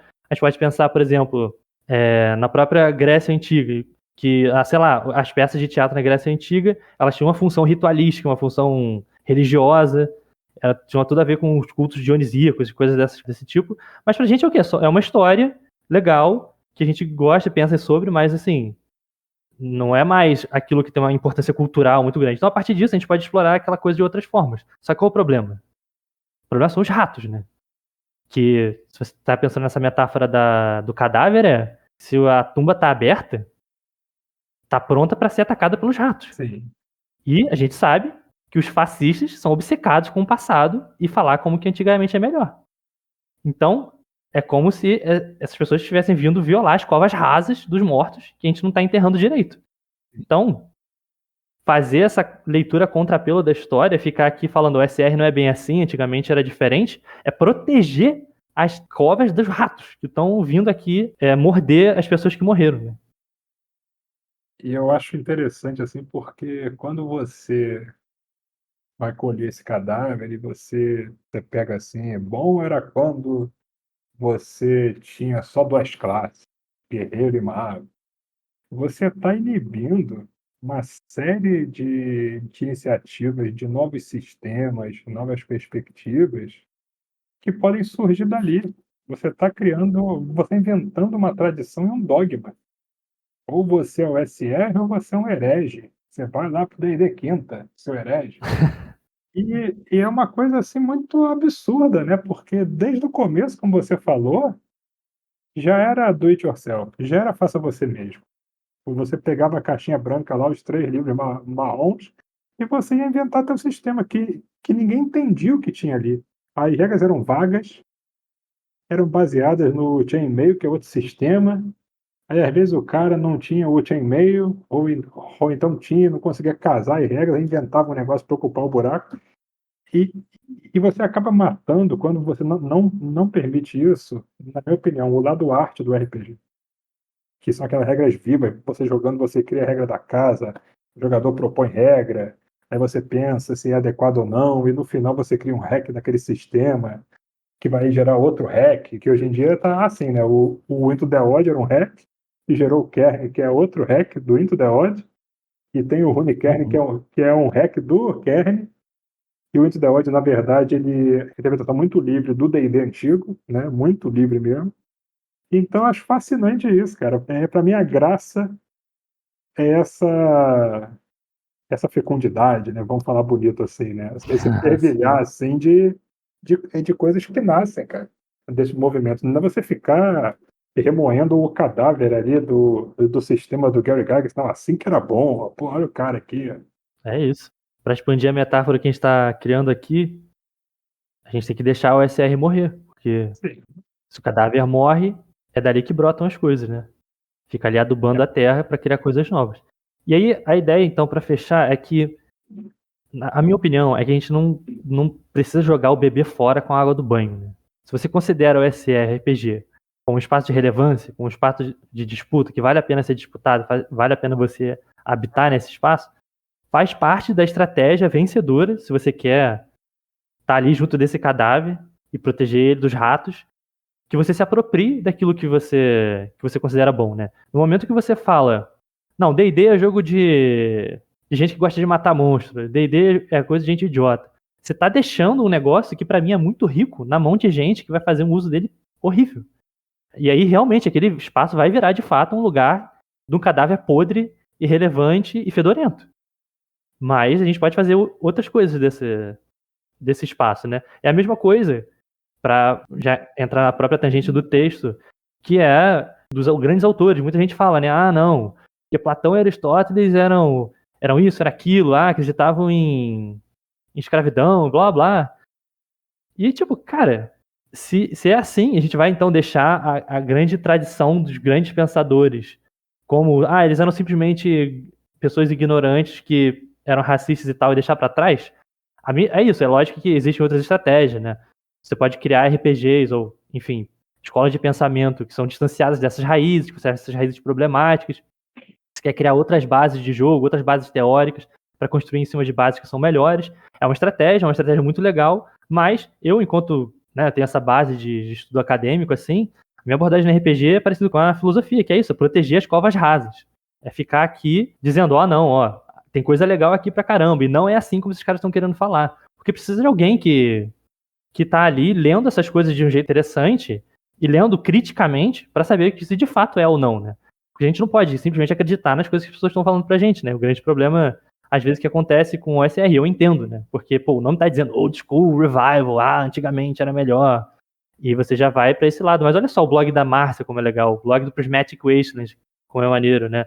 São coisas que estão fazendo isso que o João tá falando, né? De deixar fluir outras coisas a partir dessas coisas todas. Então, se você tá com a gente nessa ideia, cola aí que a gente vai sempre botar essa discussão para frente aqui no Tomos Revelados. E, assim, uma última consideração, assim, que você olha a trajetória do OSR, aí eu fico brincando, assim, pensando que eu tenho minha posição, tenho um lado, né? Eu acho que a gente tem que avançar o sistema protegendo, como você falou, né? Tendo novas ideias, mas protegendo também uma definição fixa, né? Mas, ao mesmo tempo, é aquela história, eu também torço não só pelo meu lado, eu torço pela briga, porque eu acho que essa briga, você não teria o blog da Márcia se não fosse tanta confusão em torno da OSR. Você não teria o Prismatic Wasteland se não fosse a OSR, com gente defendendo lá no terceira edição, aí depois a extrema-direita querendo pegar os sistemas, colocando regra para a mulher ser mais fraca, homem mais forte. Então eu torço pela briga também, mesmo sendo horrível, às vezes a gente fica chocado, a gente fica até chateado, assim, pensando: "Pô, como é que pode, né, um jogo provocar tantas coisas boas e tantas coisas ruins, emoções, assim?". Mas essa briga é muito interessante, porque foi nessa briga que a gente gera um conhecimento novo e até possibilidades novas, de um sistema, de cenários, de módulos, entendeu. É horrível pensar isso, mas tem um lado saudável também da disputa, né.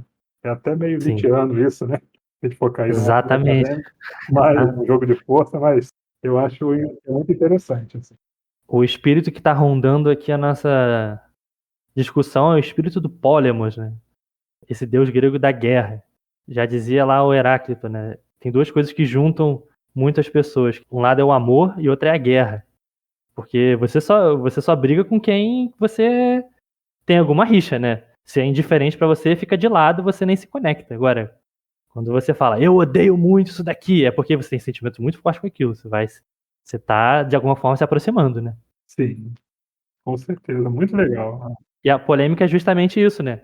A polêmica é o quê? Levantar um debate que vai juntar as pessoas para o quê? Debaterem e ficarem se degladiando até sair alguma coisa. Enfim. Bem, pessoal, esse foi nosso episódio de hoje. Espero que vocês tenham gostado. Mais uma vez, grande prazer estar aqui trocando essa ideia com o João. Pô, foi um grande prazer também, Felipe. Mais uma vez, obrigado aí por ter me chamado de novo. Sempre muito bom, aprendendo muito aqui, tentando dar a contribuição e a nossa briga também, torcendo pela briga. É isso. É isso, vamos aprendendo e brigando juntos. Com Valeu, certeza. pessoal. Grande abraço. Até a próxima. Até a próxima, pessoal. Você acabou de ouvir um episódio de Tomos Revelados. Tomos Revelados é um podcast produzido pela Moira Games, no qual desmistificamos textos sobre RPGs de mesa através de traduções e comentários. Se você gosta do nosso conteúdo, considere apoiar a Moira Games no Apoia-se. Basta entrar no link apoia.se/Moira Games.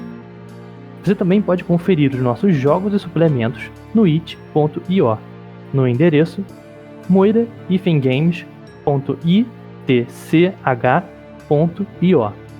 Junte-se também ao nosso canal do Discord e participe de nossas mesas abertas e eventos. Este e demais links podem ser encontrados na descrição deste episódio. Boa jogatina e até a próxima!